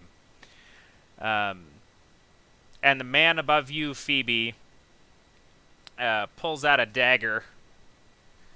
And he looks at you and he goes, "What better way to separate you both forever? I know your betrothed's on a couple cars back. Past him, taunted just a little bit, but one of you staying, the other going seems like the best way to pour salt in the wound." And he's going to ready himself to start taking jabs to get your fingers as he's off. saying that last word. I'm gonna take a scar here, which is good that I did. A banjo not held by anybody just smashes into the back of his head. Yes. Oh. You're like ba-da-dum-bum, and then it's like boom. Oh, I love it. Okay. I love it. All right. Go ahead and make Boy, howdy. go ahead and roll some sinner for me. I already did. I got a 2, which is what I needed. Okay. I also got. Did that match or was that under? It matches. Matches? Okay. Yeah. So you take that swing and it cracks against the back of his head, sends him stumbling. Well, let me clarify. I threw my banjo. Oh, through you the just air. Like I am lobbed because I was it. across the room. Okay. Yeah. All right. So you hurl this banjo. It cracks him across the back of the head, sends him reeling out of the car because he went to lunge at Phoebe at the same time. And as he leaves the car in a last ditch to try to grab onto you so he doesn't lose his place on the train, that knife goes into the back of your thigh, like he's trying to stop himself on a boat sail, and drags probably an inch or two down before the winds of the ether just catch him and he's gone. But there is a knife deep in the back of your leg right now, and you are still dangling off the side of the train. All right, cool. Phoebe's obviously not having a great time, but she hangs on with her pride. I will not, in my entire life, be taken down by some vagrant like that. And claws her way back up. She is livid. Okay. If you are saving yourself from this, go ahead and make let's make this a lover roll. This is will to survive. Holding on to hope. With an additional die for pride. Because it's not necessarily for self-preservation. It's just like, no, I won't be taken down by someone like that. Not him. Yeah, you know what? I'll give it to you. Yeah, go ahead. Yeah, cool. And that's a lover roll. Ooh, and we've got a match. That's the lowest. Okay. Sounds good. So, you pull your way back up onto the car. But as you kind of turn and reach down and pull the knife out of your leg, the swivel back in your periphery, you watch an imp, little winged bastard sitting on the top of the train that was watching this whole thing, see you get back up, and goes skittering off down towards the engine room, towards the front of the train. Fast enough that there's not much you can do about it, but you know he's on his way. But you're back up and you're safe. Probably a little bit of a limp, but you're alive. Yeah. Okay. All right. Is there time enough to yell something to Fort? I mean, Ford's like halfway across the room now because he wasn't gonna let his banjo get that. Yeah. Right. You are welcome to yell something at me. Fair enough. So what I'm hearing is, unlikely to be heard. But yeah, she'll still call out to anyone that's listening. Got a little bad friend running down to the engine room. That doesn't seem good. Bartender snickers at you and he goes, "I bet you better go catch him then."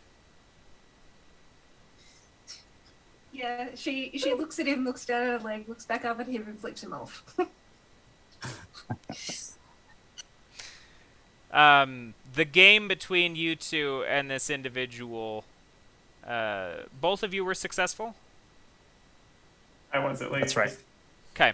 Yep, Yeah. I was too. The game rounds itself to a close, and you guys walk away with like a miner's satchel just full of gold. But at that point, the individual is going to stand up and he's going to look at you and eye the both of you and says, "Yeah. Another time then." Now, you mentioned you wanted to play for tickets. I'd be willing to go another round if you want to. Did I not win his ticket just now?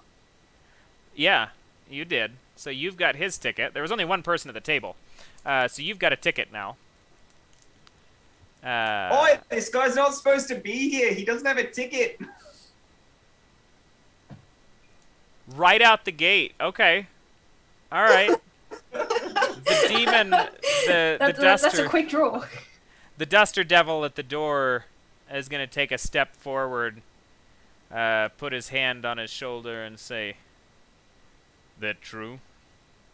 And just starts to sit there and he goes, "Yeah, that's true. Guess there's nothing I can do about it now." And stands up, or might have been lifted up by this individual. You can't quite tell. And he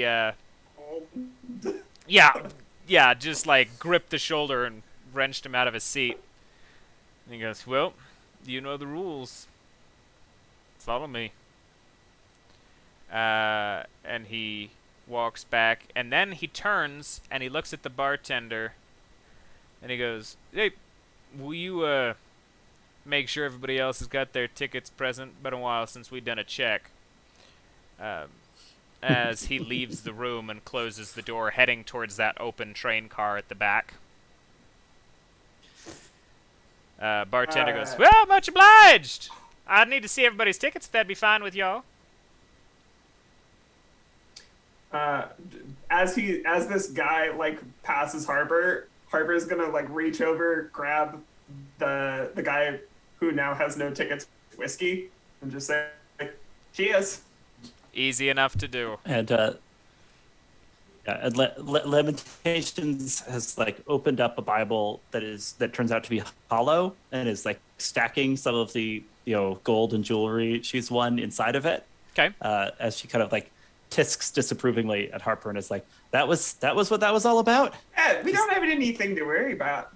We're all safe. Launching one of these damned souls off into the ether. I don't think it's that big of a deal. What's the worst that could happen? Pride goeth before a fall. And at this point, those who have tickets... What is there to worry about? Yeah, I mean, at this point, those who have tickets who are in the room, including the other two individuals, Phoebe, that you are looking for, stand up and all make their way to the bar counter and start setting their tickets down. There's about 7 of them that are going through the process of having their tickets inspected and punched. You have not very long at all to make a call as to whether or not you're leaving or what have you. But somebody's gonna come looking. You know, you got 2 out of 4. That ain't bad, right? But you know, there are still another 2, and they have tickets, and you guys don't. So gotta fix that. Yeah. So I don't know. Can I intercept the 2 remaining? You mean and see if I can distract them? like as they're going to the counter to place their tickets? Yep. Uh-huh. Okay. Yeah. We're calling this a sinner roll, because you know full well you take that ticket, that's a fate worse than death, and you're perfectly comfortable with that, so. Mm-hmm. All right. And I'd be... I mean, ultimately, would this be motivated by redemption? Yeah, I feel like this still counts towards that. This is all stakes. And then I'll take an additional scar for a 3rd die.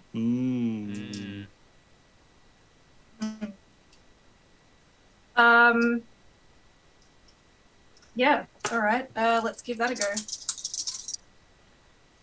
Ooh. Lowest is a 3. So I don't think that's going to work for me. Where's your center right now? I think that's at a 1. Oh, if your center's at a 1, you did not want to make this roll. Yeah, but you know, all out. Let's go. Okay. If you, because that's there's nothing else we can do to help you. You rolled all 3 dice. Absolutely, Yeah. Absolutely, all in.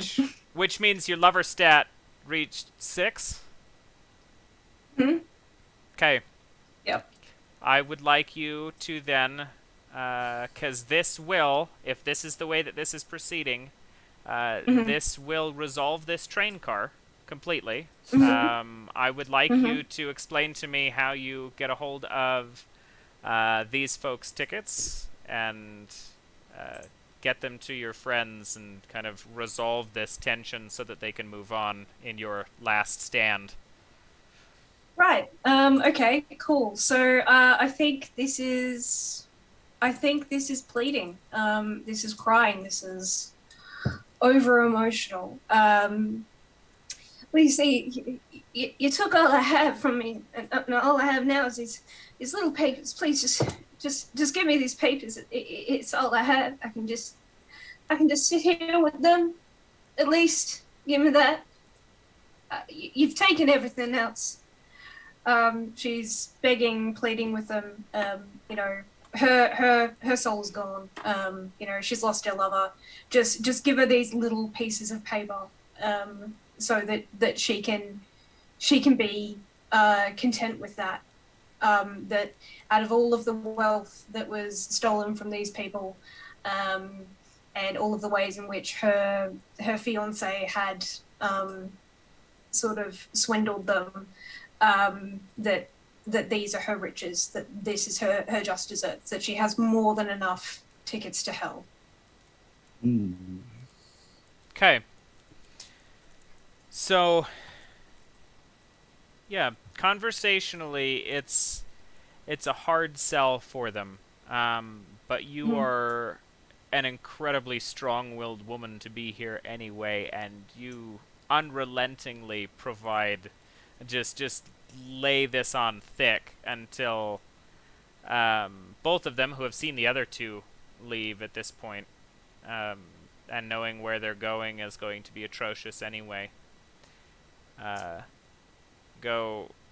reach a place where it's like, well, if we're going to be, if what we're providing you is the ability to be tortured forever with your lover, then, you know, that's what we were after before we died anyway.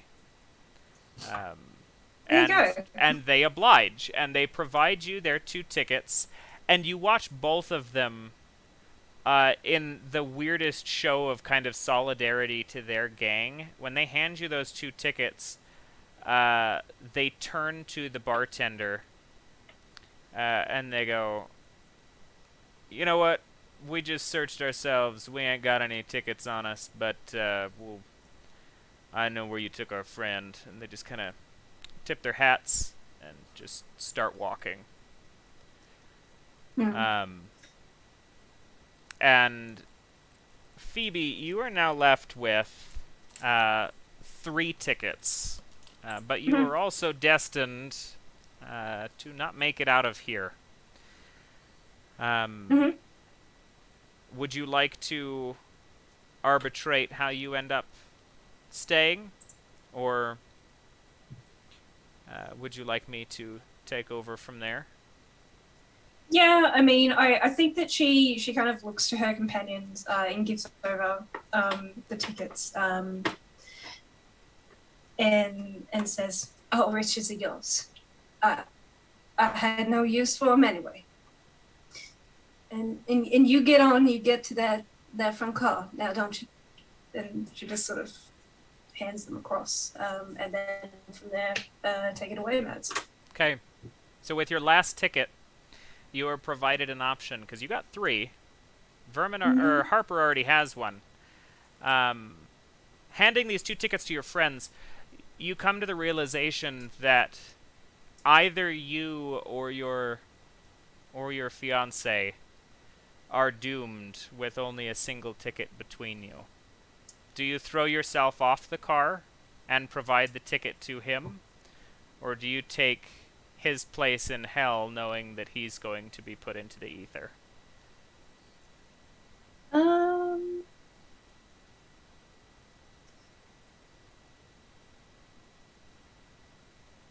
You know, he gave me the ticket. He seemed to want me to have the ticket. But yeah, she's gonna straighten herself up and walk back and give the ticket back to her fiance. So, and sort of throw herself off the train.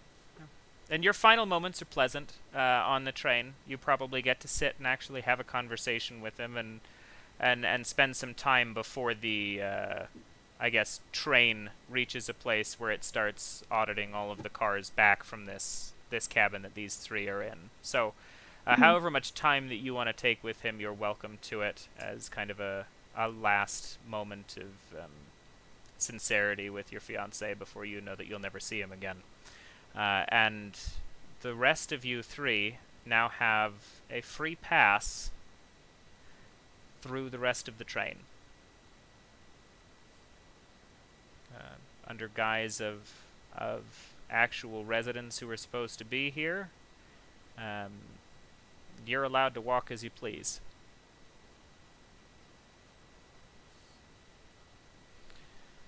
So, do we press on? What is everybody doing at this point?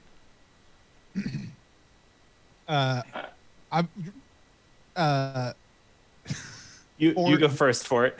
Fort has picked up his banjo, which now he feels a little bit silly for having thrown across the room, but it is what it is, and he stands by his decision.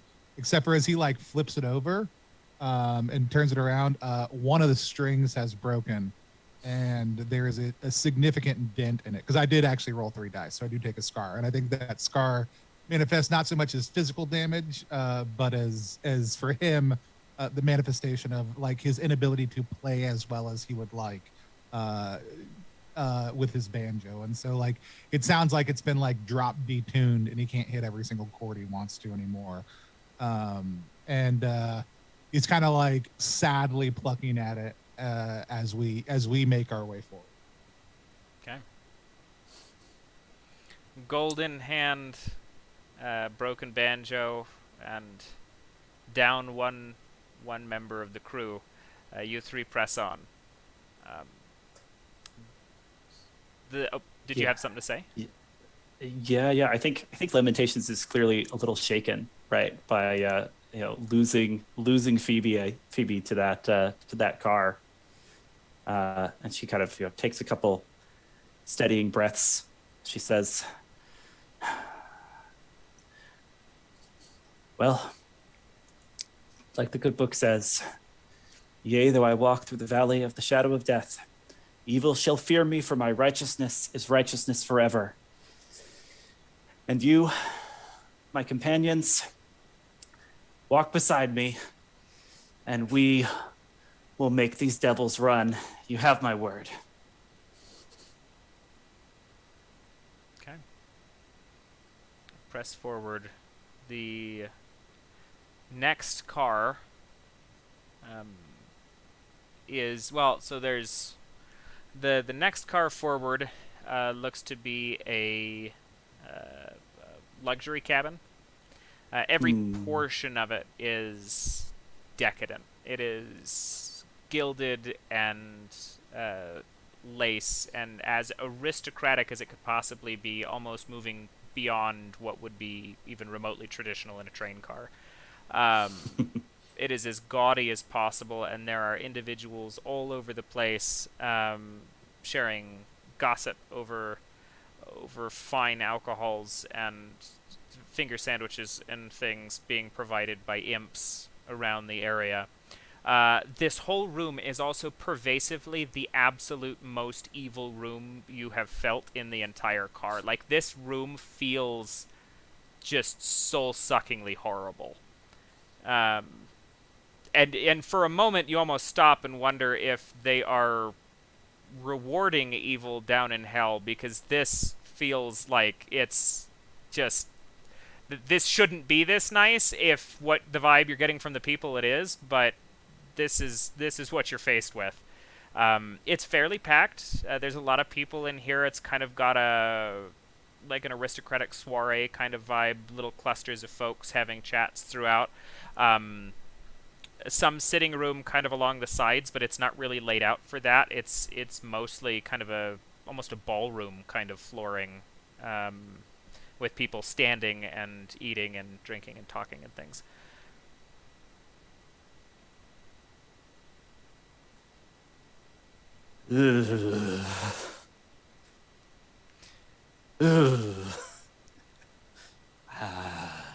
This is the worst place we have been. Yeah, this place sucks. This don't seem right. These people don't understand where they're going. Harper leans over to a person nearby. Why do you all suck so bad? Everyone on this car just tastes like capitalism. Oh, excuse me. And part of me feels Capitalism. like Capitalism built this great America, and I will have you know that everyone here had some grand part in the shaping of what you all live in, or lived in, since you're all destined to be here with the rest of us. Sorry, what's in America? How did you... And one of her friends sits and leans over and she goes, "The train doesn't just run through the Americas, darling. It is a worldwide thing." And he goes, "That seems absurd. I'm almost certain that the United States coined and created trains as a whole. That seems... Why would we have a train elsewhere? That's our thing." You're from the United States? God, this train runs way behind schedule, let me tell you. I'm sorry? Do Don't please worry tell about me. it. No. Come sit, share no. stories. Why are you here? And you watch as Harper tries to back out of that conversation. One of these like cliques of the wealthy and awful surround her and kind of envelop her in a conversation circle, and you kind of lose sight of her for a minute. And Fort. what? Get their attention. I need everyone to listen to me here. Fort plays like still having not figured out what to do with his injured guitar, like banjo, plays the most janky, discordant set of notes that he has ever played in his life, but with plenty of gusto. Lover roll? Yeah, I think so. Okay. That's gonna match. Okay. So it matches, and what you get is everybody stops. Harper, the person that was talking to you, just in the middle of their conversation, stops in horror at something being played incorrectly, and the whole crowd turns to the sound, and you get a couple people in similar conversational figures say something along the lines of, "I'm sorry, who invited you in here? Perfection is what's in here. You're not even close. Guards, we didn't ask for music here." Lamentations leaps up onto a chair, brandishes a Bible, and says, "Despair, ye rich and full, for you have been cast down. Though ye be damned, perhaps if you grovel and throw ashes upon yourselves, your punishments may be lessened as you realize the state you are in. Do not store up for yourselves treasures in hell, where the worm does not die." The selfishness and disillusionment in this room really shows itself right here as one woman looks at you and goes, "Thank the Lord. I was waiting for somebody to bring sermons in here. I haven't had a good Sunday in a while. And, as a devout Christian, it is incredibly important to me that we had some kind of religion on the train, and I'm almost appalled that it didn't happen until this point. Like, it's absurd to me." You will have religion on this train, yea, and more religion than you can stomach. So much religion you will find it oozing out from your nostrils as you gorge yourselves upon the judgment you have stored up for your futures. This woman has only kind of half stopped talking. Like, she's listening to you, but also very much in her own gossip about finally having sermons on the train. Harper, though, however, during all of this, you are now like the ranks of that circle who tried to just grab a hold of you and pull you into an eternal conversation of defensiveness, are free or have an opening. However, there are two guards heading towards Fort, ready to remove him from the car. Not necessarily throw him off, but like get him out of the space per the request of the rich and shitty. And that is something that y'all will have to address. Fort, are you doing anything seeing this? Or hearing what they just said about you? No, I had a plan, but I mean, somebody else jumped up on a table and started doing stuff.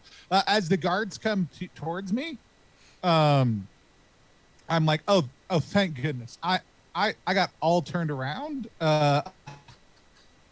I just came up from the engine and was sent back here to check on everybody. Could you go ahead and take me back that way? He looks at you and looks at the broken banjo. I got banjo. so lost. He looks at you and looks at the broken banjo and goes, "Y'all came back here to check on everybody. What's the music for?" Do what? What's the music no, I'm just picking up trash as I go along. Things we need to get off the train, things we can burn, stuff like that. Like this, I just found this ticket. Oh yeah. Okay, you produce your ticket, and he looks at you and he goes, "Yeah." And he just so kind of fast talk and fast player, the specialties of the of the fiddler. Beautiful. Okay, so roll. I would say this is a center roll because it is just a straight up lie. Yeah, like it is not. Let me get a center roll, and positive notification. Definitely works towards your specialties. All right, I got a match on that. Okay. So he looks at you, and he doesn't guide you necessarily anywhere, other than just kind of pointing at the door. And he goes, "Train runs two ways. Engines that way. Backs that way. Like I said, got turned around. If you get turned around, there's only two ways. You're facing the wrong way. So, I see what happened here. I'll take care of this. You want me to get this one out of here also? Who are you gesturing at? Lamentation. He looks at you and he goes, she's with you? No, I just don't. I mean, I just, if you want me to get him out of here, I'll get him out of here. Yes, just remove him. I'll go deal with the other one, but can always use the help. And the demon looks at Lamentations and then points to Fort and is like, follow him back to your car. Don't show up here again. And then makes eye line with you, Harper, which is the match from his roll, and starts walking towards him. Harper has walked up to the front of the car. I feel like she's not worried about her companions. Like, they'll be fine. They'll be fine. They're smart people. Okay. All right, so are you just trying to slip through the doors forward at this point? Here's the thing. I don't think Harper's that worried about it, right? She's just traveling towards the door. She knows where she's going. Yeah. Okay. Casually. Okay. She's got the energy of somebody with a construction helmet and a clipboard. Maybe a bucket as well. You got the hall monitor energy going on. Okay. Got big hall monitor energy. I'm just like, that's where I need to be. Let's go. Okay. Yeah, you know what? Pretending to be on the train's business. It's a good strategy. I'll buy that based on our successes here. So you three continue to press on. You make it out of. I would love. Oh yeah. I would love to make a roll to see if I can, convince even one of these damned rich people to understand the gravity of their situation. It can be, from what I'm like shouting as, my companions are like pulling me through the door, right? But, I mean, I have a question as a player. Are in need of some sermonizing. Are you trying to get them to divest themselves of their wealth to you? No, I think Lamentations is just like genuinely upset that they are so ignorant, of the true nature of their actions and destiny. So she's trying to pull the wool off of their eyes, right? With some tough love. Okay, sounds good. Yeah. So I'm angling for a lover roll. Okay. I'll allow it, because this feels like a genuine. This feels like some amount of genuine preaching is coming out of you. Like it's not coming from a shitty place, but trying to recognize the shitty are shitty. So, yeah, it feels like a lover roll for me. This is the worst place we've been on this train. She is saying, you believe yourselves to be the righteous of the earth, but you will inherit only the dust of damnation. And if you grovel and fall and tear your garments, perhaps the sting will be lessened when the truth makes itself incontrovertibly known. And yeah, I'll take a scar from this. I'll figure out what it is based on how these dice fall. None of them are successes. It is incredible how much bullshit these folks are able to just pile on top of the truth. And maybe that frustrates you more, but these people are completely lost to any kind of functional humanity that's outside of themselves. I feel like there's the people who are indifferent, but there's also the people who are like self-indulgently self-flagellating about it. And it's not actual remorse. It's just like, oh, we've been terrible. Tell us how terrible we are. We're so bad. Kind of. bullshit. Yeah, I definitely imagine that there's probably a couple people in there who were just living for the fact that everybody told them that they were going to go to hell because they had all this money, and they're like, well, but look, I got to keep my money and I'm going to hell, so fuck you. They're traveling in Yeah, style. exactly.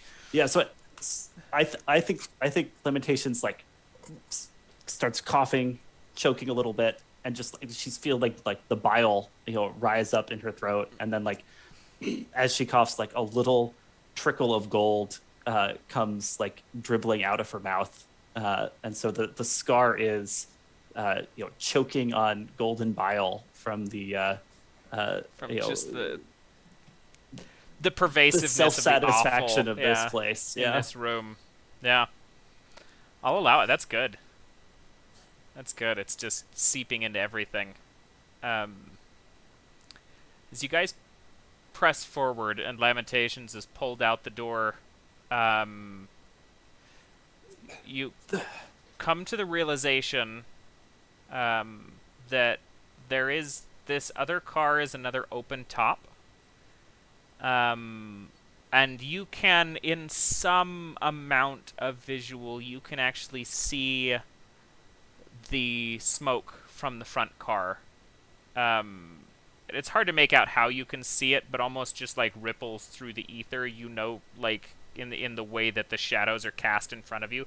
You know you're close, but what is in front of you looks to be a coal car. And it's massive. It's as narrow as a regular train car, but for some reason it seems to just go on for like just walking through this like bowling alley like of just Saharas of coal for God knows how long. And does the coal itself seem like normal coal, or like if I stoop down and pick a piece up, is it unusual? It doesn't. Is it normal coal or is it emotional coal?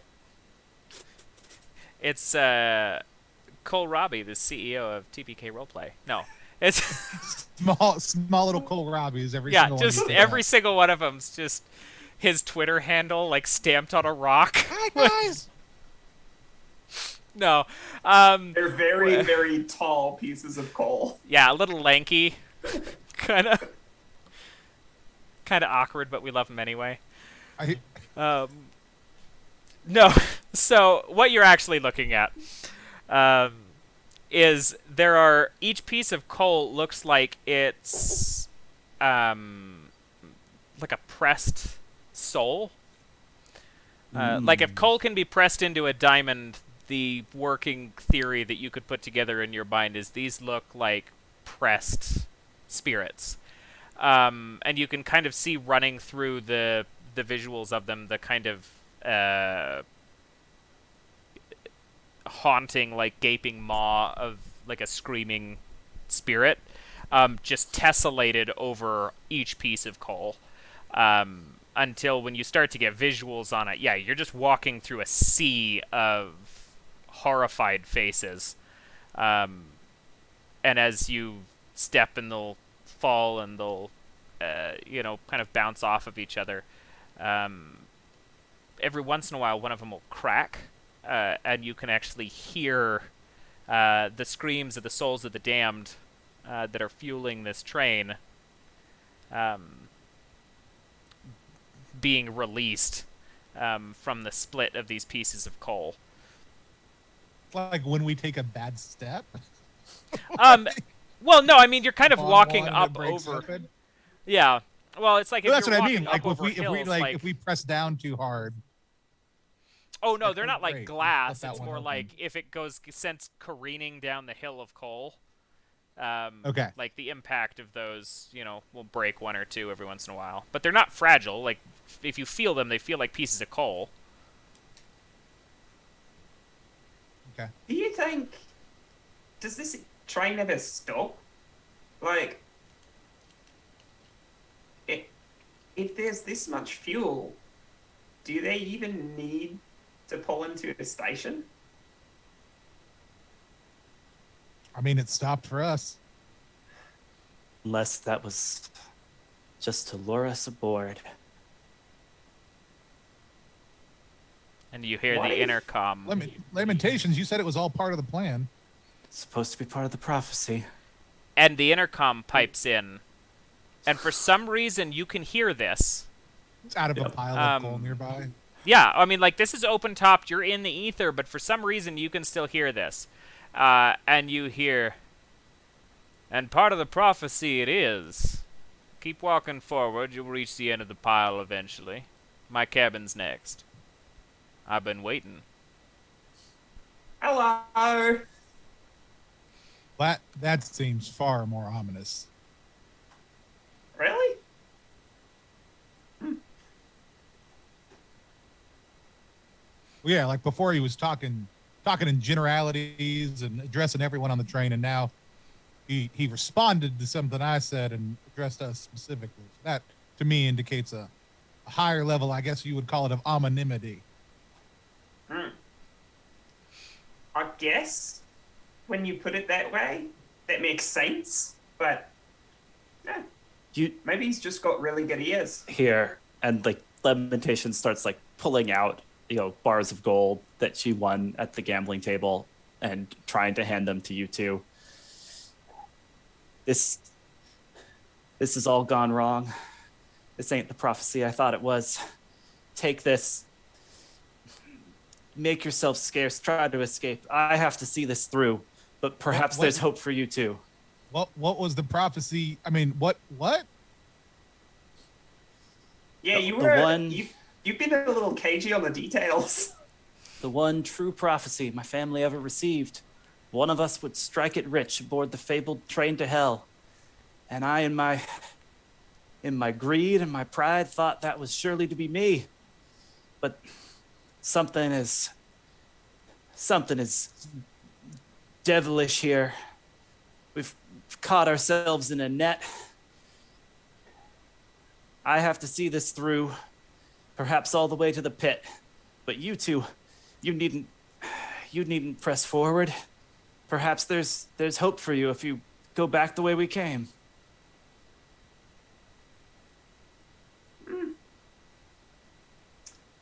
Well, I mean, it's a long way back. Yeah, it's quite a ways back.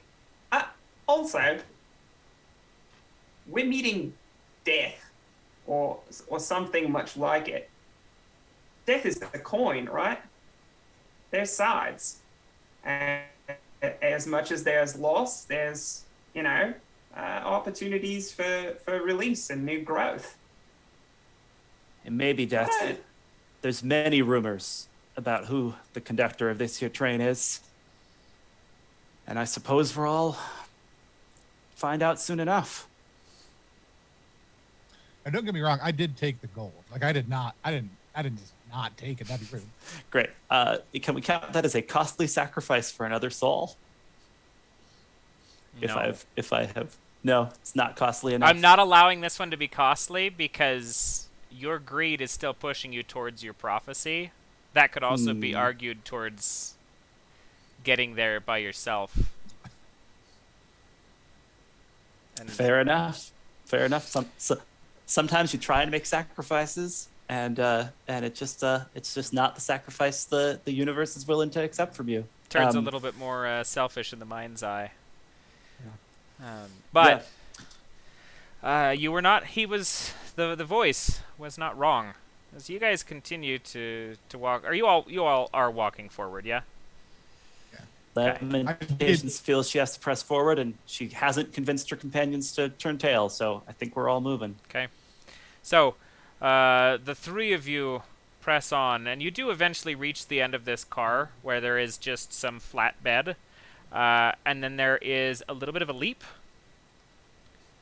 And just across the leap to the next car, you can see two imps. Like, they'll fly back and they'll grab a piece of coal and then they'll fly back over and they'll toss it into the engine.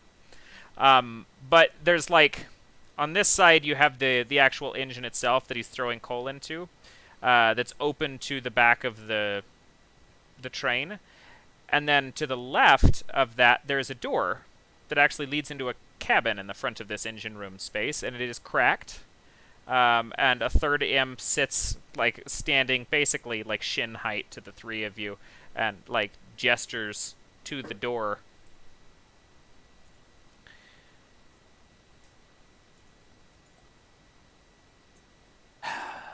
Well, Thank you very much. I suppose we better see what destiny has been drawing us towards here. Okay.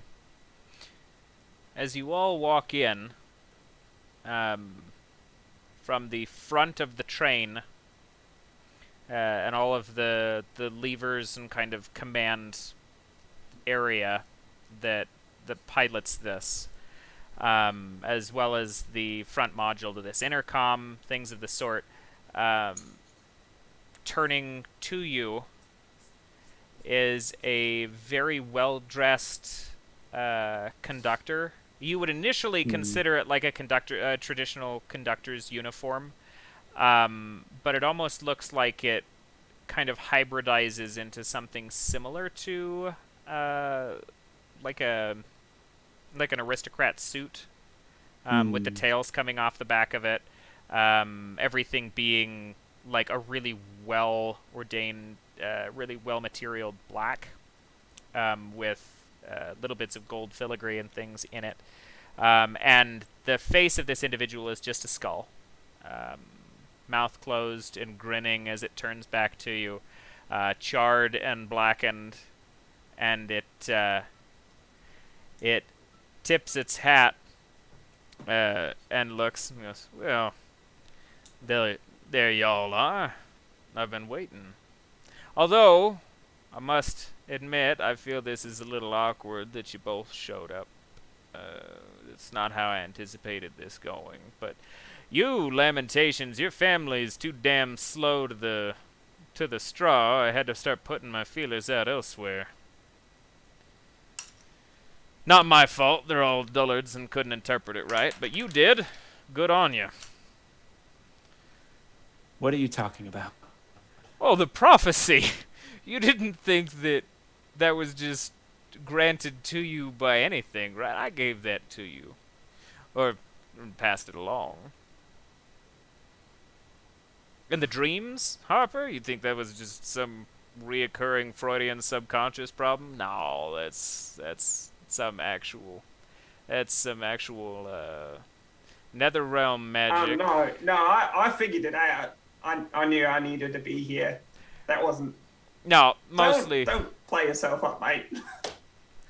I'm mostly just storytelling, I understand.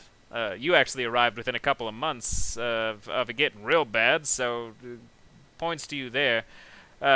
Still disappointed in your family, though, Lamentations, but I'm glad you're here. I'm proud of you, Lamentation. I think you got great gumption.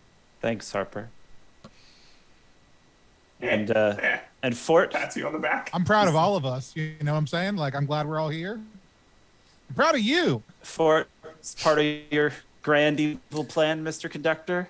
Or nope. just Actually, someone that's along for the ride? that's just somebody along for the ride. But I mean, hell, you can do whatever you like with them after this is all over with. So that's up to you guys. Whoa! Fort was a major part of this operation. Fort, you deserve to be here as much as either. I of appreciate us. it. You know what? It's not about. I mean, like, I had my moment in the sun earlier on the train. This is for the two of y'all. It's fine. Oh, no, okay. When I said you could take care of them, stage with you. when I said y'all could take care of him, I meant like anything. Y'all could stop the train and just let him off if you wanted. Like, it's not up to me at that point. I meant to gather one of you here at a time, first person to make it kind of thing, I guess, because one of y'all was running so far late. But since you both showed up at the same time, I'm in a little bit of a pickle, and I mean, I suppose we have to settle things like we do in the West. I'm retiring. My sentence is up, and somebody's got to take over. Unfortunately, I thought it was going to be one of you, but since both of you showed up, it can only be one of you, so somebody's got to go. Gotta go where? What happens if we don't take your cushy job here? Well, since I run the train currently, and nobody's taken my job yet, I'm not stopping the train till we figure it out. So whoever doesn't want to, I can just, throw off the side or shoot in the head, get you a seat. I don't care, like whatever you'd rather. But like then the other one can have the spot, or you guys can duke it out. I was, seeing you both walk through seemed like a good show. What's the benefits package like? Well, Immortal Clearly Life. the dental package is good, but I no offense, but I'm not sure about the health insurance. Okay, well this I ended up conductor by accident. This is the last portion of me that I saw. Like you, if you took over, you'd look just like you for the rest of time immemorial until your contract expired. I just happen to look like this because I was in the conductor's room when the other conductor got forcibly removed, and I was on fire actively at the time. It was a bad time. Oh, it Does sounds it like a still- real does it mess, still I'm hurt? sorry. No, it doesn't hurt anymore. Fire's gone out since then. But somebody has to conduct the train. So I put feelers out to those who would be best equipped to do so. No offense to you, Fort. But you two seem to be the folks in mind. So who's it gonna be? And just to be clear, where are you headed after this? Well, heaven, of course. I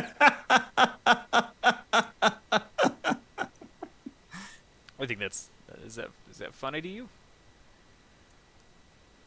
Yeah, you're just as deluded as those rich fools back behind us. I'm sorry, daughter of a preacher, you would know that Lucifer himself was an angel when he was cast out. What do you think carton souls of the damned, the delusional, and the shitty all day warrants you? This is altruistic as hell. I do this non-stop. What do you think I'm... That's kind of a mixed metaphor there, isn't it? You know what, you're right. That's my bad slip. But, look, I don't do this. Well, I guess I do it because I have to, but conceptually, the train conductor to hell is a necessary thing in the world. I am not a demon. I run them to make sure this place gets to where it does. And yeah, I use a little bit of an iron fist, but you have to when you are carting the worst of the worst to the worst place imaginable. So, sue me if you think I'm a bad person for trying to do so.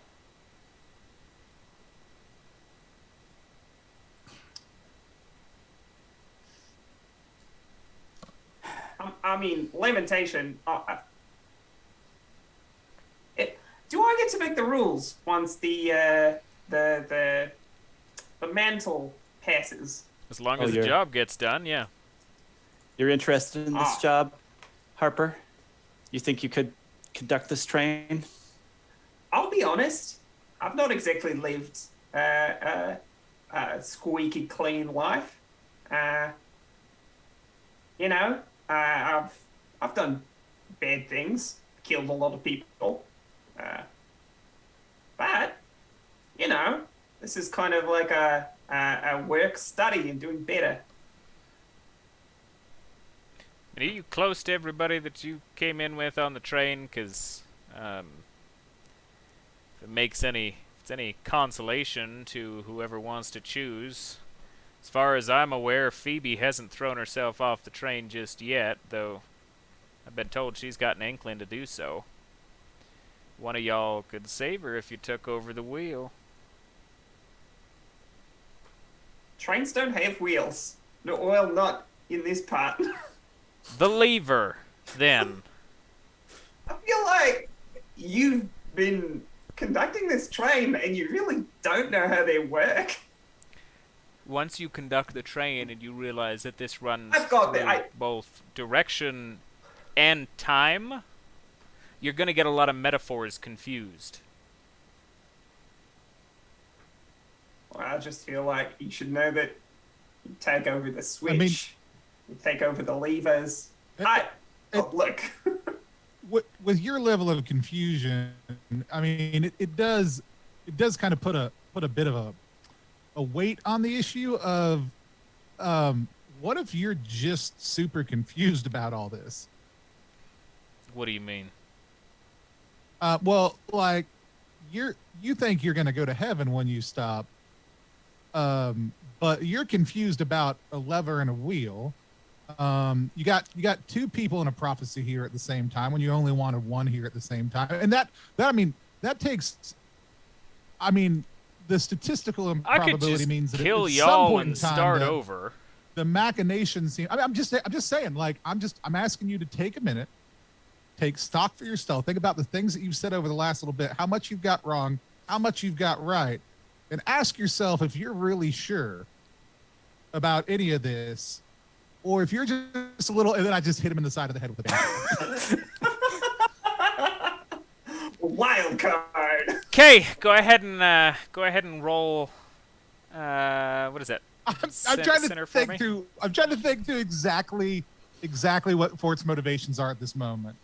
I mean, I think though I don't 100% know for sure, and I do think that this guy is probably full of shit. The fact that Phoebe may not have been thrown off the train yet or thrown herself off the train yet, and the fact that at least one of my friends here potentially is going to die, seems like and I'm unsure of my own, but it's really not about that. Like, the fact that there is potentially a chance for any or all of us to get out of this at this point in time still makes me just think, I'm just going to hit this guy in the side of the head, and there's no reason for any of us to stay. It sounds like if we pull that lever, we should be able to hop off or turn that wheel. So I do think this is more of there's a chance for all of us to get out of this for a moment if I can keep this guy talking long enough to hit him in the side of the head with my banjo. Yeah, I feel like that could be a lever roll, right?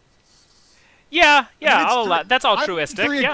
And I want to let you know, there is zero mechanical advantage to it being a lever roll. I'm at 3-3. It doesn't matter. I'm really just processing through what Fort is thinking at this point. No, you're good. I appreciate it. Go ahead and make a lever roll for me. You're at 3-3.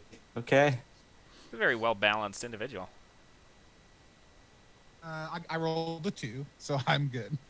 Okay. So you smack him across the head, and he goes stumbling forward.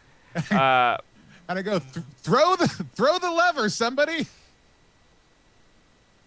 Yeah, Harper's gonna reach over and grab the lever. Don't you pull that lever. I'm not scared of you. Pull. He grabs a different lever. And he holds on to it, and you can see him clamp the locking mechanism on it so that he can pull it at a moment's notice. And he goes, listen to me close. My contract's up regardless.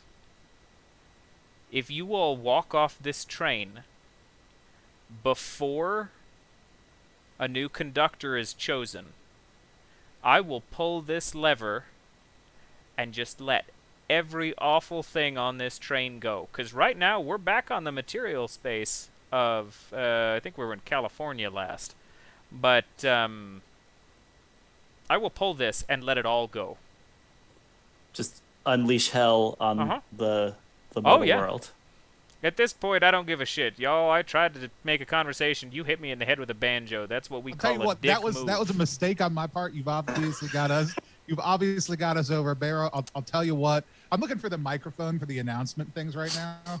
Is it nearby? It is nearby. It's on the opposite side of him, so he's not going to stop you. I'm talking. I got my hands like this. I'm like, it was a mistake on my part. You've obviously thought this out. Your time's up no matter what. And I'll tell you what. If neither one of them are do it, I'm happy to hit you in the side of the head with a banjo, and then I hit him in the side of the head with a banjo again.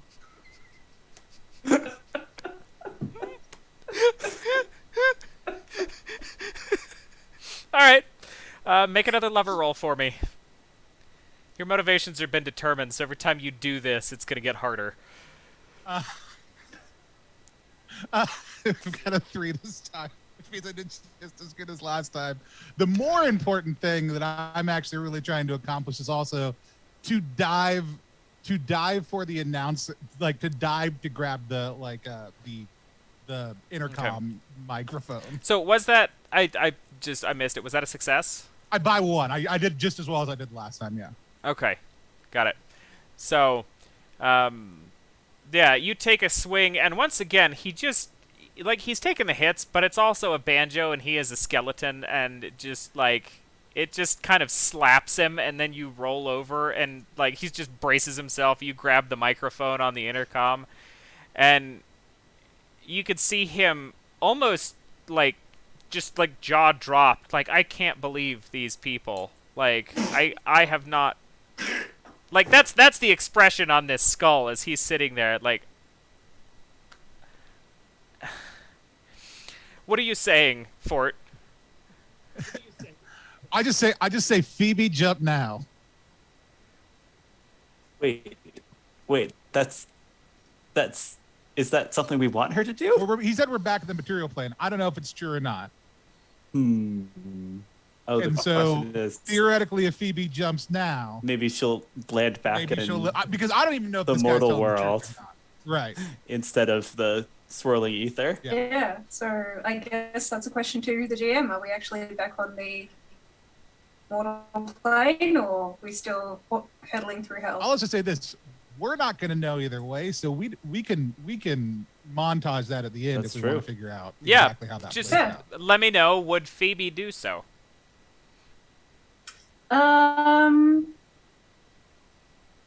Yeah. Okay. We'll put a pin in that and revisit in a moment then.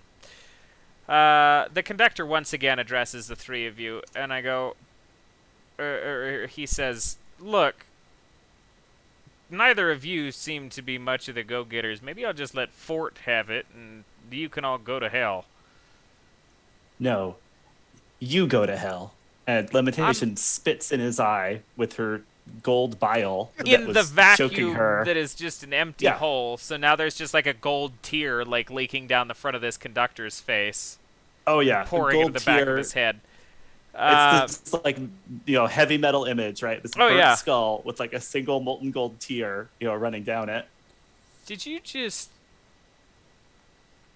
You are not very polite for a preacher's kid. My daddy was a fraud. I don't know what I am, but I'm not going to conduct your tormented and hell-bound probably train. Need therapy is what you are, but all right. The Harper, he said no, you're up. Or she said no, sorry, you're up. Well, Harper is gonna grab the skeleton by the shoulder and say, "I'll take the job. You're going to hell."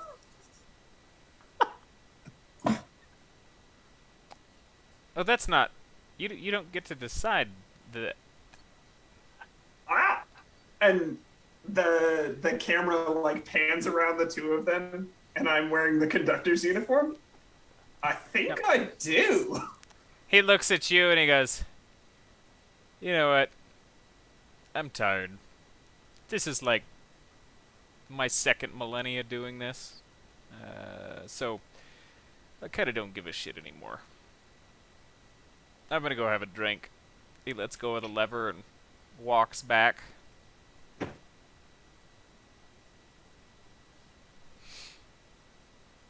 Fun. Hey, wait. Actually, we need to really make some changes around here.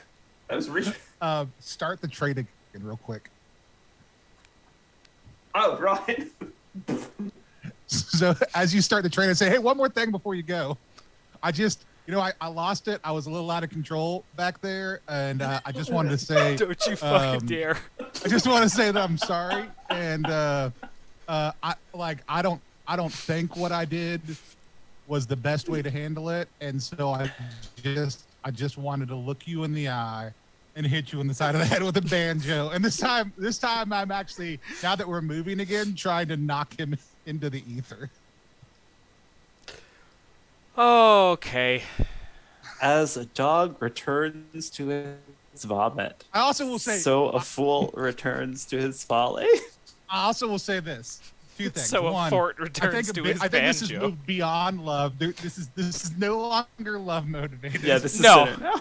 This is Sinner now. And my baser motive is sheer stubbornness. And so this is 100% about. Just, you won't let it go. Oh, no. I hit him twice. It did not have the effect I wanted, and now this is personal. Comedy is best in threes. And, Give us a roll. And I'm gonna roll 3 dice, and no matter what happens, my banjo is gonna break.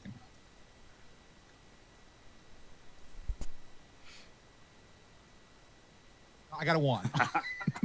See, I was really hoping you'd roll the triple sixes. I know that would have been the best, but no, it did not happen. I got a 1, 2, and a 5. Okay. So he goes walking out, just kind of like whatever, and he turns to look at you, and you take a full, like, two-handed, like, metal guitarist swing of your banjo and just shatter it across the chest of this skeleton, and throw him backwards as he impacts the car adjacent, or the floor of the coal car, and then speed has picked up enough that he has no handholds and just kind of gets sent skidding off the side, as well as the top half of your banjo. You only have the neck left. That fucking rocked. Nice. Yeah, like, do Oh, you have sorry. to kill You us know, now? Sorry, rock and roll music is gonna happen probably after you're dead. So just know that I liked what you did. But your kids are gonna love it. Harper, are you from the future? Yeah, probably. I mean, I think he was indicating that we're kind of in a non-temporal space right now, so as long as the train is moving, I think all points in time are somewhat equal. Yeah, how much do you know about string theory? Or, like, parallel dimensions? I don't know exactly how this train works, but my conductor instincts are indicating that there is some sort of user's manual, so I'm going to check that out. Also, the people who are only kind of bad, we need to do something else with them. They shouldn't be going to hell. We're being a little over generous here. Maybe you ought to add a couple stops in, well, the nicer side of purgatory if you could find it. Hell yeah. I think that's an appropriate place to just... Yep. Yep. Yep, call it at the hell yeah.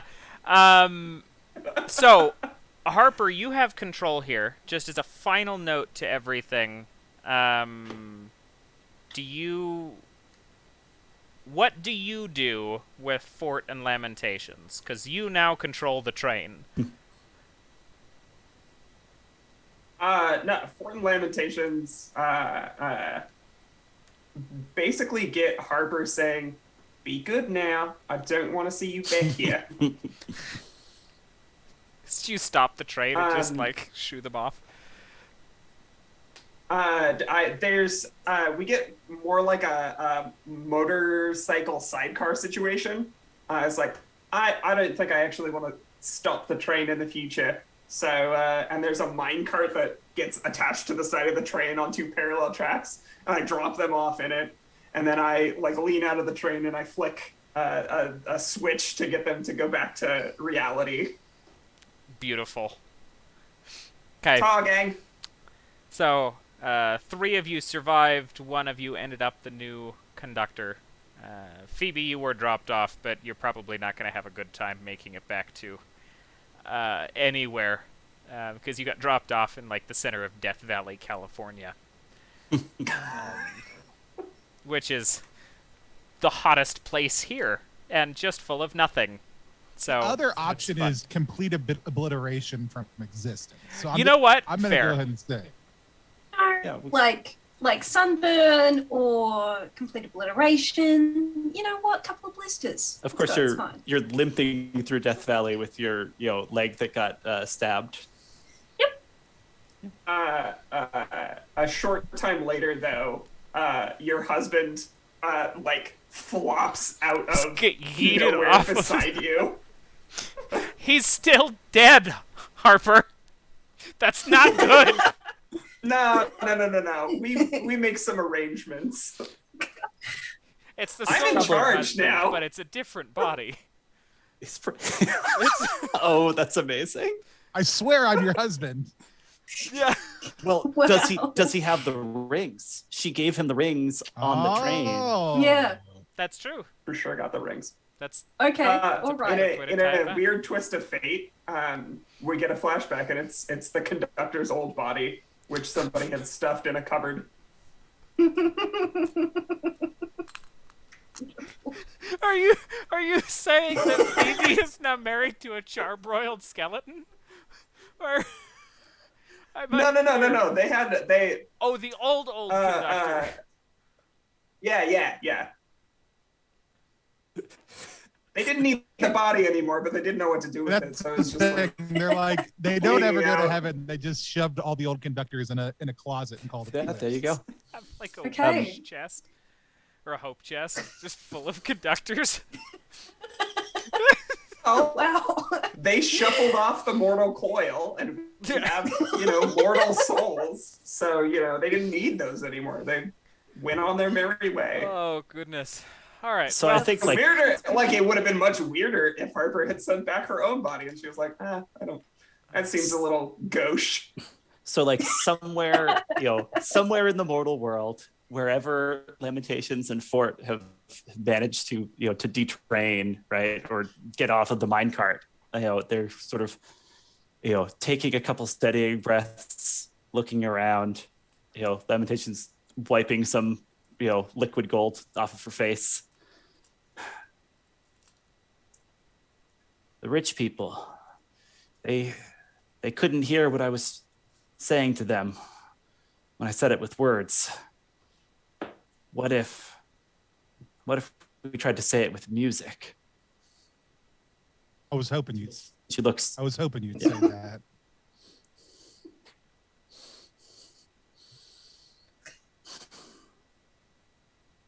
I think this could be the start of a beautiful partnership. Ba-da-da-da-da-da. on just the It's neck of a actually what banjo. Fort says. Fort vocalizes banjo music. Right, because the banjo's destroyed. Ah, beautiful. Okay, well, I think we're at a good spot to wrap that and move on to the second portion of the show. Quick pulse check. Do we want to take a 5 real fast before we have some conversations? Yes? Love to take 5 Okay, if we sure. could. We will be right back. This should be a quicker stop than the last one, but we will see you here in just a short moment. That was the game. After this, we've got some conversation to be had. Real quick. Back, everybody.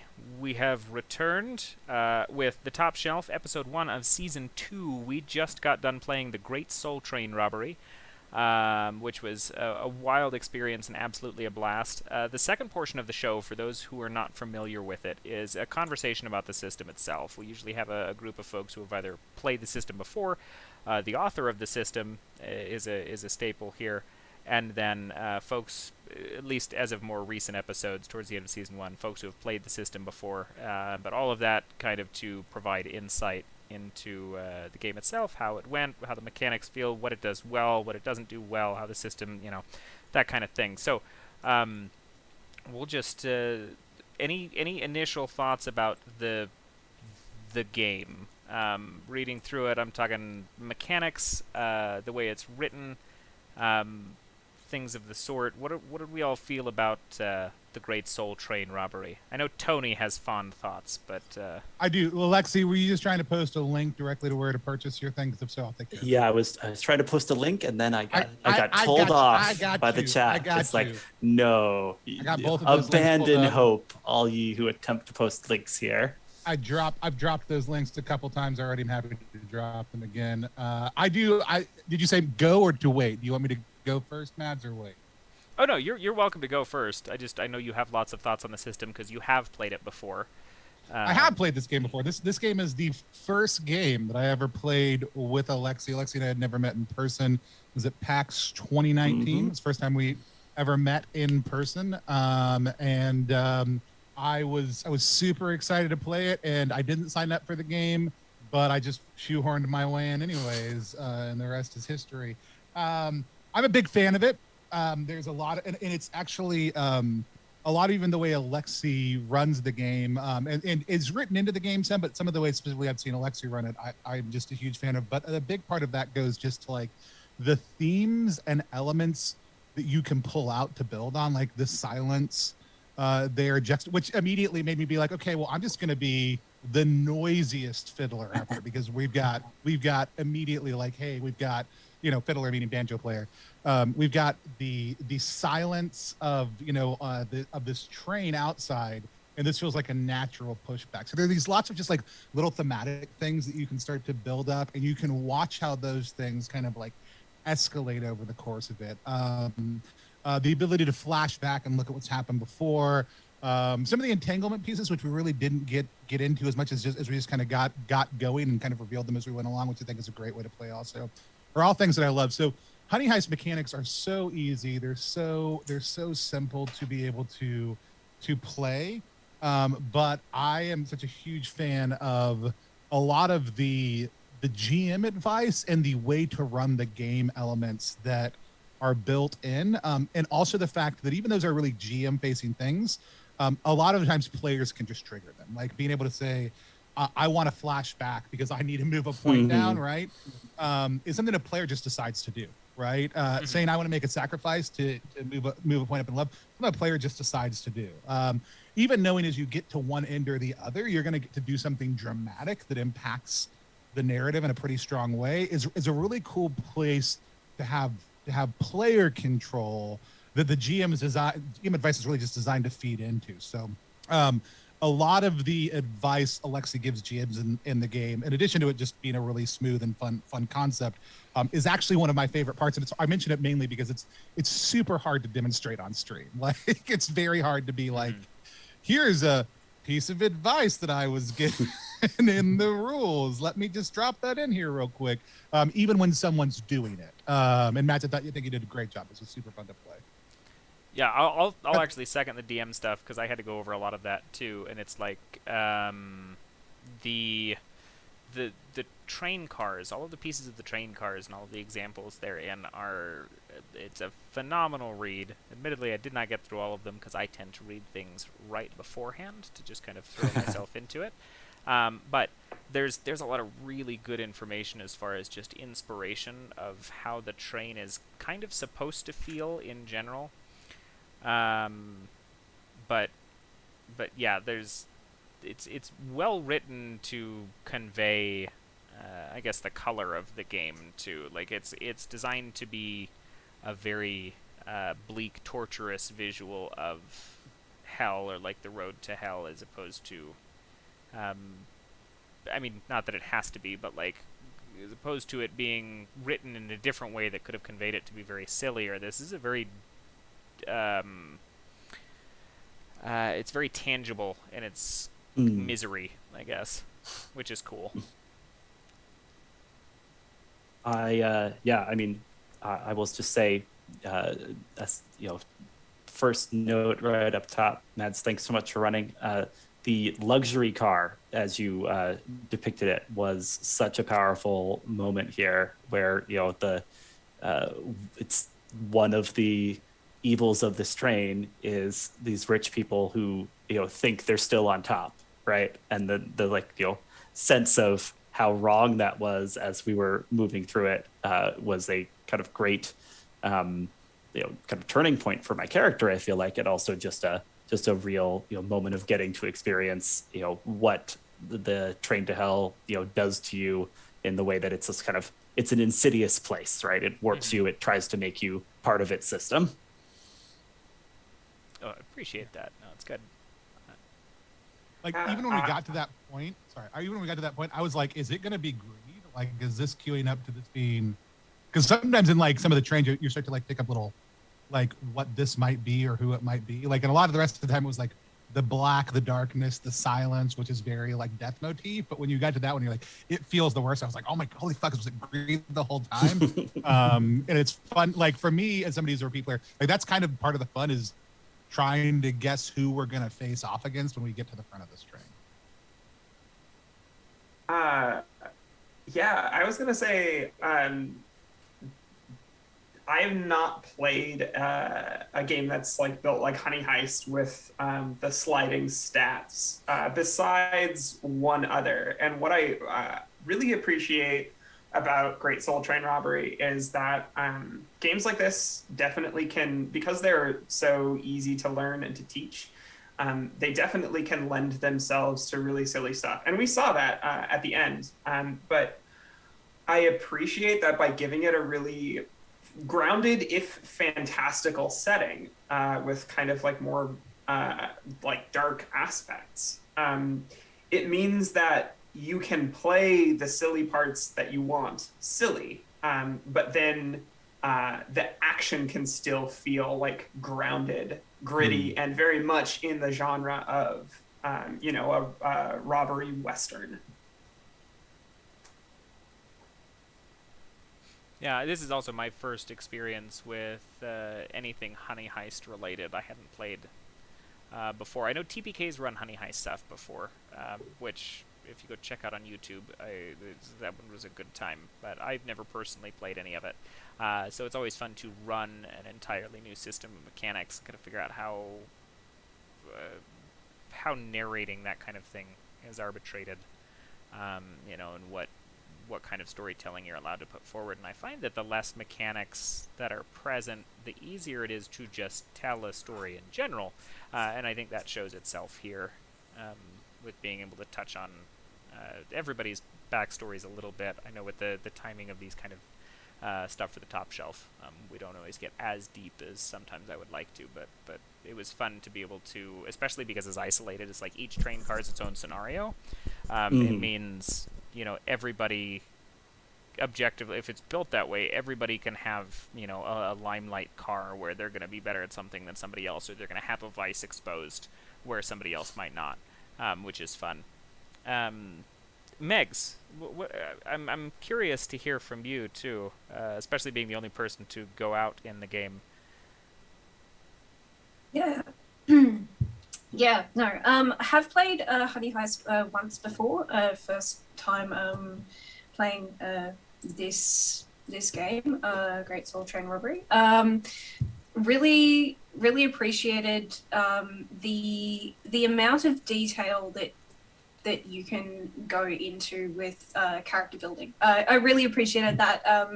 For context, ahead of this session, I rolled a bunch of D6, and I had like 5 different sort of builds stood up. But that reference made it really quick to sort of get an idea of who these characters were, why they were stepping in, and that really helped flesh it out a lot. And to other people's comments like Vermin and such, like you can steer it silly or serious. You can get a mix of two, but I like the amount of detail that's there that lets you just pick it up and play it, but still have it feel rich.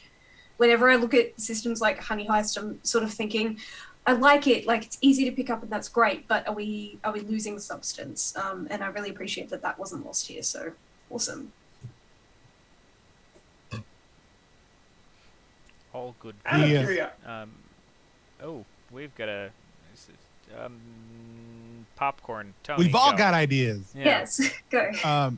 No, and like one of the things about, I think, Honey Heist games especially, but I do actually feel like out of all the ones I've played, Great Soul Train Robbery, and I talked about like players can trigger moves, but a lot of the times, like Honey Heist is a game that really encourages you to be able to like throw to players.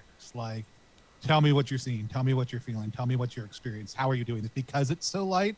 And so my only Honey Heist hack is the Santa Side Squad, which it's only. I mean, you can play it whenever you want, but it's really a Christmas game. But there's a mode in which you're on a train going through it, and 100% every time I roll that mode up, I'm running Great Soul Train Robbery, just Christmas themed, skinned as Christmas elves, and polar bears saving Santa and everything else. But we were in a when we were playing the game, like it's a lot of the GM advice from Great Soul Train Robbery I'll just pull out. And we were in a train. I was just telling people like things were wrong with it, and like I was using a lot of the techniques from Great Soul Train Robbery. I was like, what's wrong with the train? Like what makes it feel this way to you? And they started talking about how like the lack of any sort of acoustic padding in the space lets like reverberates in your soul and lets you like remember your darkest moment. And there's like in a number of Honey Heist games I've played, like stuff like that will come out and it lets you be like, great, that's awesome, I love that. What's the darkest moment that's reverberating in your heart right now? And then just like being able to turn to like every single player and be like, what's the darkest moment that's reverberating in your heart right now? Those types of things at a table, like there's no like solid mechanical trigger for you have to do this, but like the freedom of Sweetened by Honey games, especially when they've got really solid thematic pieces layered on top of them, like Great Soul Train Robbery does, opens you up to those moments where you can just kind of turn to the table. And with no mechanic things moving forward, without necessarily triggering anything, just be able to stop and do tremendous like backstory building or emergent narrative pieces or other things like that. And I don't know that there's another game that I have played that opens you up to doing that. And I just know like there's tons of people I've played with who, when they're done, like ours got sillier as it went. Usually they get heavy. They get heavier as they go. And like people will walk away being like, I thought about things during that game I've never thought about during the game. Like I've never even considered some of those things or thought about that for a character I've made. And I think it's really cool, just in a game that's really very much the conceit of a one shot. Yeah, thank you so much. I kind of speaking to the like lightness of mechanics versus the possibilities of storytelling. The objective really is for each mechanic that is there to be something that opens the door to really interesting storytelling, so that there's not a lot you have to know to play it, but when you engage the mechanics to work towards your goal, you're also going to be getting interesting storytelling, right? Like the flashbacks we got to see, like the scars we got to see people pick out, and when they pick out the scars, you're kind of finding out, okay, this is how this player finds it interesting to mark their character, right? And I also enjoyed the kind of tension as a player, which I feel much more viscerally on this side of the table than I feel like I have felt when GMing it, where like you see one of your stats get up to 5 and you're like, oh man, am I going to find some way to get my sinner down? Am I going to keep casting about trying to make some kind of sacrifice, or am I going to embrace this and see my character claimed by the train? And I felt like my character could go either way at the end there. So it was tense in a way that really came home to me as a player, and I so appreciate getting to experience the game from that side. Oh, it's always good to hear. I really appreciate specifically like the writer's insights into their own game after they've played it as a player too. Like authentically played it as a player, as opposed to like a playtesting thing where like, does this work? And being able to dive into a character. Because I've noticed, I've had 2 or 3 conversations with folks about the kind of realization of the depth that you can pull out of a player due to like mechanics and story and things that are present. And I really loved seeing Lamentations do the things that they did, and like the way that your scar manifested itself in the aristocracy room and things like that. Like, I don't know. It's fun to see, I think, tabletops in general, because everybody always seems to pull something different out of them, and the best kind of tabletop game is the one that's going to encourage that. And the more it encourages that, I think the more varied the experience becomes, as far as like character flaws and motivations and things that they can work through and stuff, with every single one of your guys' characters all functioning wildly different by the end of it, as far as like how you wanted to tackle things, how you wanted to move forward with things. Lamentations getting a little bit more zealous about stuff and realizing that they're failing. It's always a treat to see how things move forward. So like the top shelf especially is never designed to maintain some kind of seriousness or silliness in any one particular game. It just kind of flows the way that the table pushes it, and it's always very interesting to see where it's pushed to. I can't. I have a question. Yes. For the rest of the table. So when I got prepped for this game, I found the very small version of the rules, the 3-pager for free. That's what I was playing out of, because I didn't realize that there was like a full zine available at, look at the links in the Twitch chat. Were the rest of y'all playing out of that larger zine? And if so, I think that says something really interesting about like the way in which these rules function, both with a little bit extra added on top of them, but also it was totally playable for me as a player with a lot of things stripped back. Yeah, I mean, the secret is the 2-page version has all the rules that are like rules, and what the zine has is, more material for the GM, right? Lots of tables the GM can roll on for inspiration, and kind of pages with some inspiration for players too, right? But as far as mechanics, you get everything in the free version. It's just the zine let me kind of go more in depth and hopefully create stuff that is a real support to people playing at the table. So like here's a spread from the zine where you see some of the desperado types, like it could be a Sawbones or a gambler, and it's got a little just a couple of questions to start you thinking about the character, and then a little table for like, what are you packing, right? Like if you want inspiration for what kind of weird medical equipment your Sawbones has brought aboard the train to hell, there's a little fodder for your imagination there. Yeah. The biggest thing that I played originally, I think mostly I played the 3-page version until the zine actually came out. But like the Fiddler has like 6 tunes that you can play with, like a name and then like a short description of kind of what the tune is like, and they're like just great evocative names. So there's also like questions for each one to get you to think a little bit more about what being a fiddler or a runaway bride or other things like that might mean, and other ways you could interpret that or approach that rather than just I think it's great added tools, and it's a cool kind of embellishment. But I've had just as much fun playing the 3-page version as the 4. Yeah, all the more reason to go pick it up too, because now you got all the depth of the big zine or the 3-page version for free. I can't say no to that. It's always a good one. I was actually waiting because Tony put it up on his site, and it's superb. It should be working. It may not be. I think it was working when I looked at it. It seemed to be working. I mean, it's up. The only question is if it's connected on the back end for fulfillment. If you order it now, it'll go out on Monday. Don't. Yeah, and thank you, Tony, for helping with getting those physical zines out to folks. Yeah.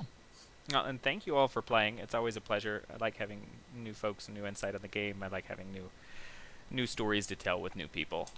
And every episode of the Top Shelf ideally is going to be that for now until the end of time immemorium. Although with season 2, we are hoping to do potentially a couple more mini-series stuff, because I know I got some commentaries back on that for like 3-parters and things, which would be fun. Next, go ahead. I was going to say, Matt, speaking of that, it is season. It's the beginning of season 2. This isn't why you invited me on. It's not my channel. I don't care. I'm going to take over a little bit. What are you most excited about for season 2? Well, Top Shelf.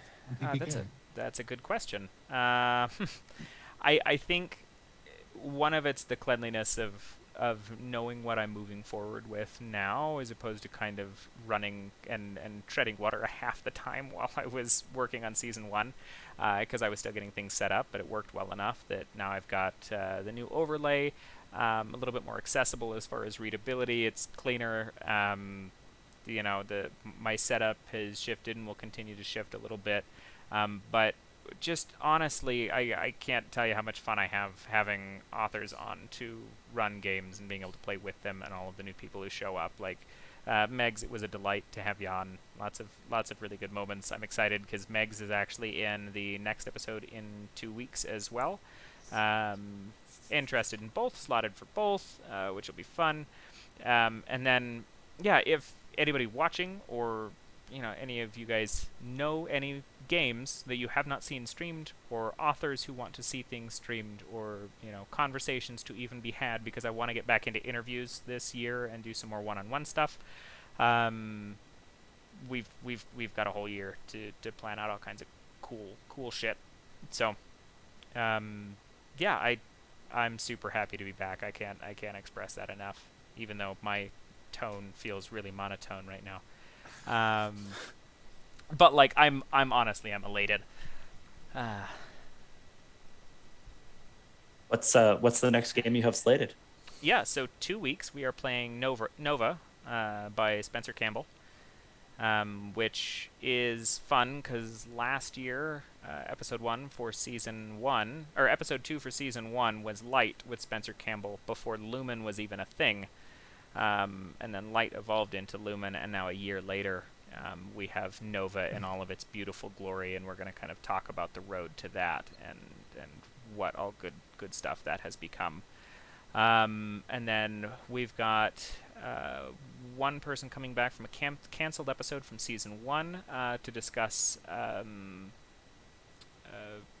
some, like, a Common Writer inspired tabletop, which will be fun. We've got a couple other things that are in the works that I don't have concretely laid down yet, but I've got like 40 different people to reach out to for all kinds of fun different games, and folks to cast, and people to bring back, and guests to have on. So it's going to be a good time. Let's go ahead and wrap up for the evening. I think we're coming to a comfortable close here. We'll go around same order as we did last time. We'll start with Vermin. We'll go around, end with Megs, and then go ahead and plug anything that you're in, anything you want to share or promote, and we'll go from there. Well, hello everybody. Good night everybody. I am Legendary Vermin. You can find me as Legendary Vermin on all the places on the internet that matter, which is, of course, Itch, Twitch, and Twitter. I am a game designer, so you can, of course, find my games on itch.io. Specifically, always want to highlight Alley Oop. It's a game of basketball and romance. And if that sounds exciting to you on either side, you should check it out. It is a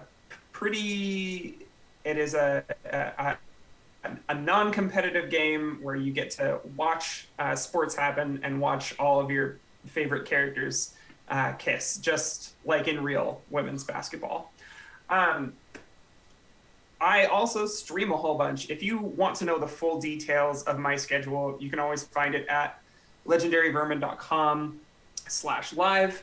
I believe it's next Monday, I'm going to be back here for Madness Calls It Forth, which is an ongoing City of Mists, game of City of Mists, run by Proper Nerdy. That is a really incredible thing to be a part of, and also very exciting for people in the audience because Proper has made it not only an actual play, but also kind of augmented reality game. There are QR codes to scan. There are mysteries to solve.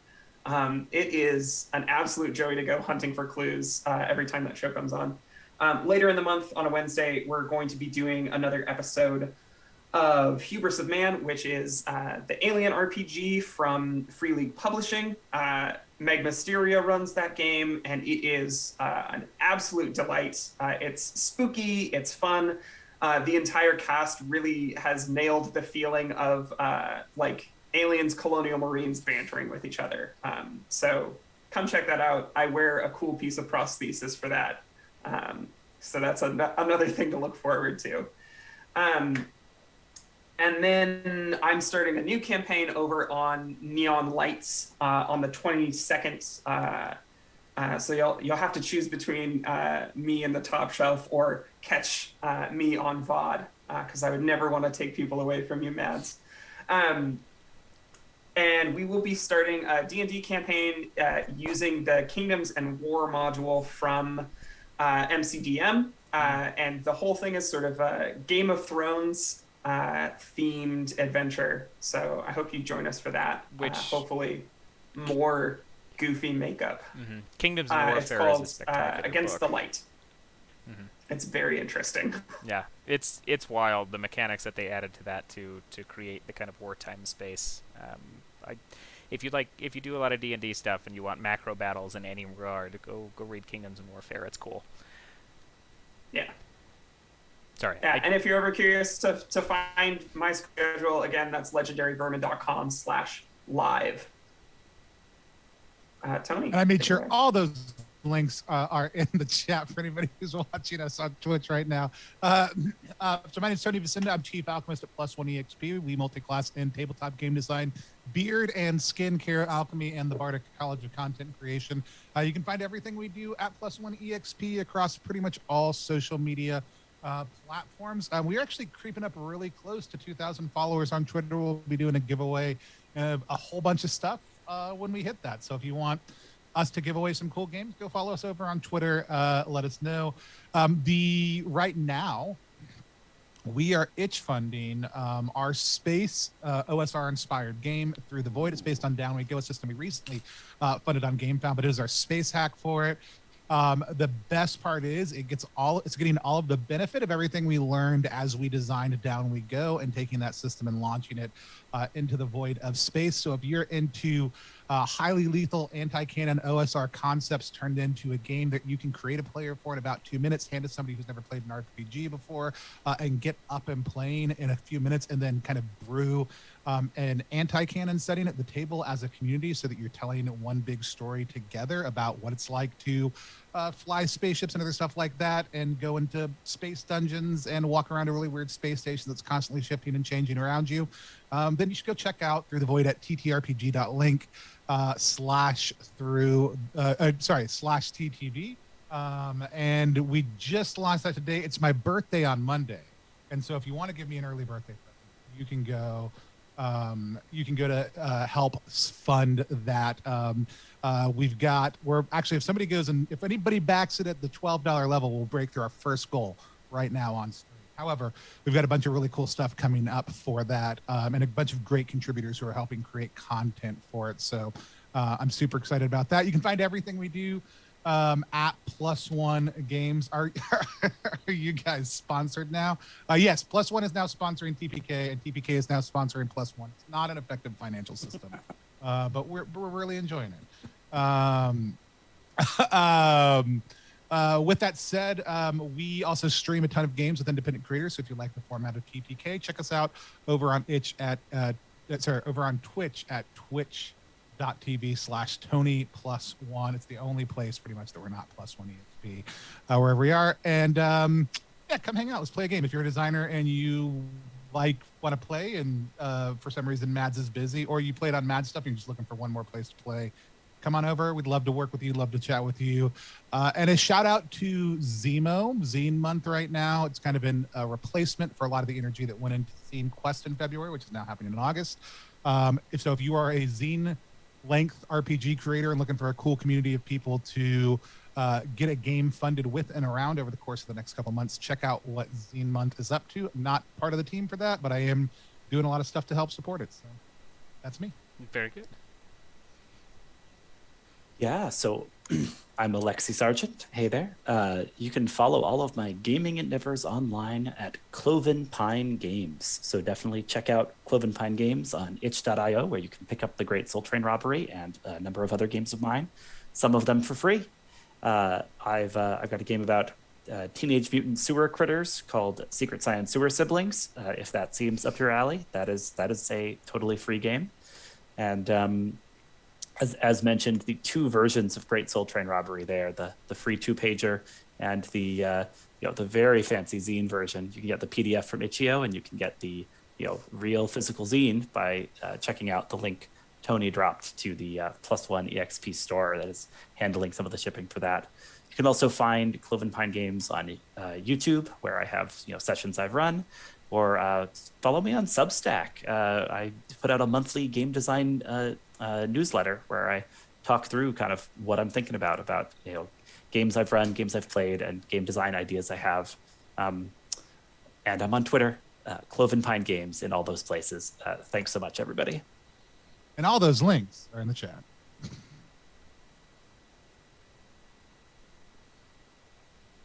All right, Megs, you are up. Hi, I'm Megs, or RPG Megs, on all platforms that matter. You can find my Caltrop Core Game Jam submission on itch.io. And if you're about it, keep your eyes peeled for a campaign I'm writing for Fanta, written by Keegan EXE, who, if I'm not mistaken, is going to be on the next stream. So, hey, that's me on that person, awkwardly. Yeah. Go check out Fanta. Absolutely awesome game. Very fun. But yeah, happy to play with you all. Happy to jump into this and hopefully catching you all soon. Very good. Thank you so much. And also, yeah, Fanta's fantastic. Keegan EXE has been on the top shelf probably 8 times. They are a regular. We love Keegan here. I say that sincerely, but I can't let Keegan know that. Okay, no one clip that last minute. Yeah, don't do that. Keegan. No one, don't do that. But I have been your host, Mads. You can find me at JK Madigan on Twitch, Twitter, in the Discord, at the TPK Roleplay Discord. If you have not joined up, go join the TPK Roleplay Discord. Come say hi. Hang out with some cool folks. And check out tpkroleplay.com as well. It is... we've got our calendar there for everything that TPK Roleplay does, all of the campaigns, the recurring stuff, the one-shots, the top shelf. You'll want to pay attention to it, especially if you like cool streamed stuff, if nothing more than the fact that middle of the year we do TPK Con, and that always ends up being an absolute mastercraft of really cool content and really fun shit posts. So, what's not to love? I also have an itch page, itch.io/jkmadigan. My premier favorite game that I've still put out is Raven's Crest. If there was one thing to go look at Raven's Crest. It's spectacular, into the odd hack, or Electric Bastion Land hack, for 80s, high school genre horror, slasher horror kind of stuff, which is lots of fun. I've also got a pirate game that's in editing process right now that I'm revisiting, and then we've got 2 more there, the Pariah's Karahi, which is a little bit more experimental for me, so if anybody does play it, I'd love to know what you think of it. And then also Robbing the 310 to Icaros, actually. I also wrote a space train, it's a space train heist as opposed to hell train heist, but it's also there. But we will see. I knew you were into train heists. Yeah, see, when you're, because you messaged me first, and you're like, "Hey, this sounds like a great concept. What about the Great Soul Train Robbery?" And I'm like, "I just wrote a game that's very thematically similar." So it worked out really nice. Nice. But we'll see everybody in 2 weeks. Tell your friends. Follow me on Twitter. I'll keep everybody posted. We'll keep making cool shit here. TPK will keep making cool shit. Keep an eye out for all of these fine folks. I appreciate them all very much, and they're all doing cool things. And I'm definitely going to have to go check out the Fanta stuff, because that's neat. But we will talk to you in the next episode. Take care, everybody.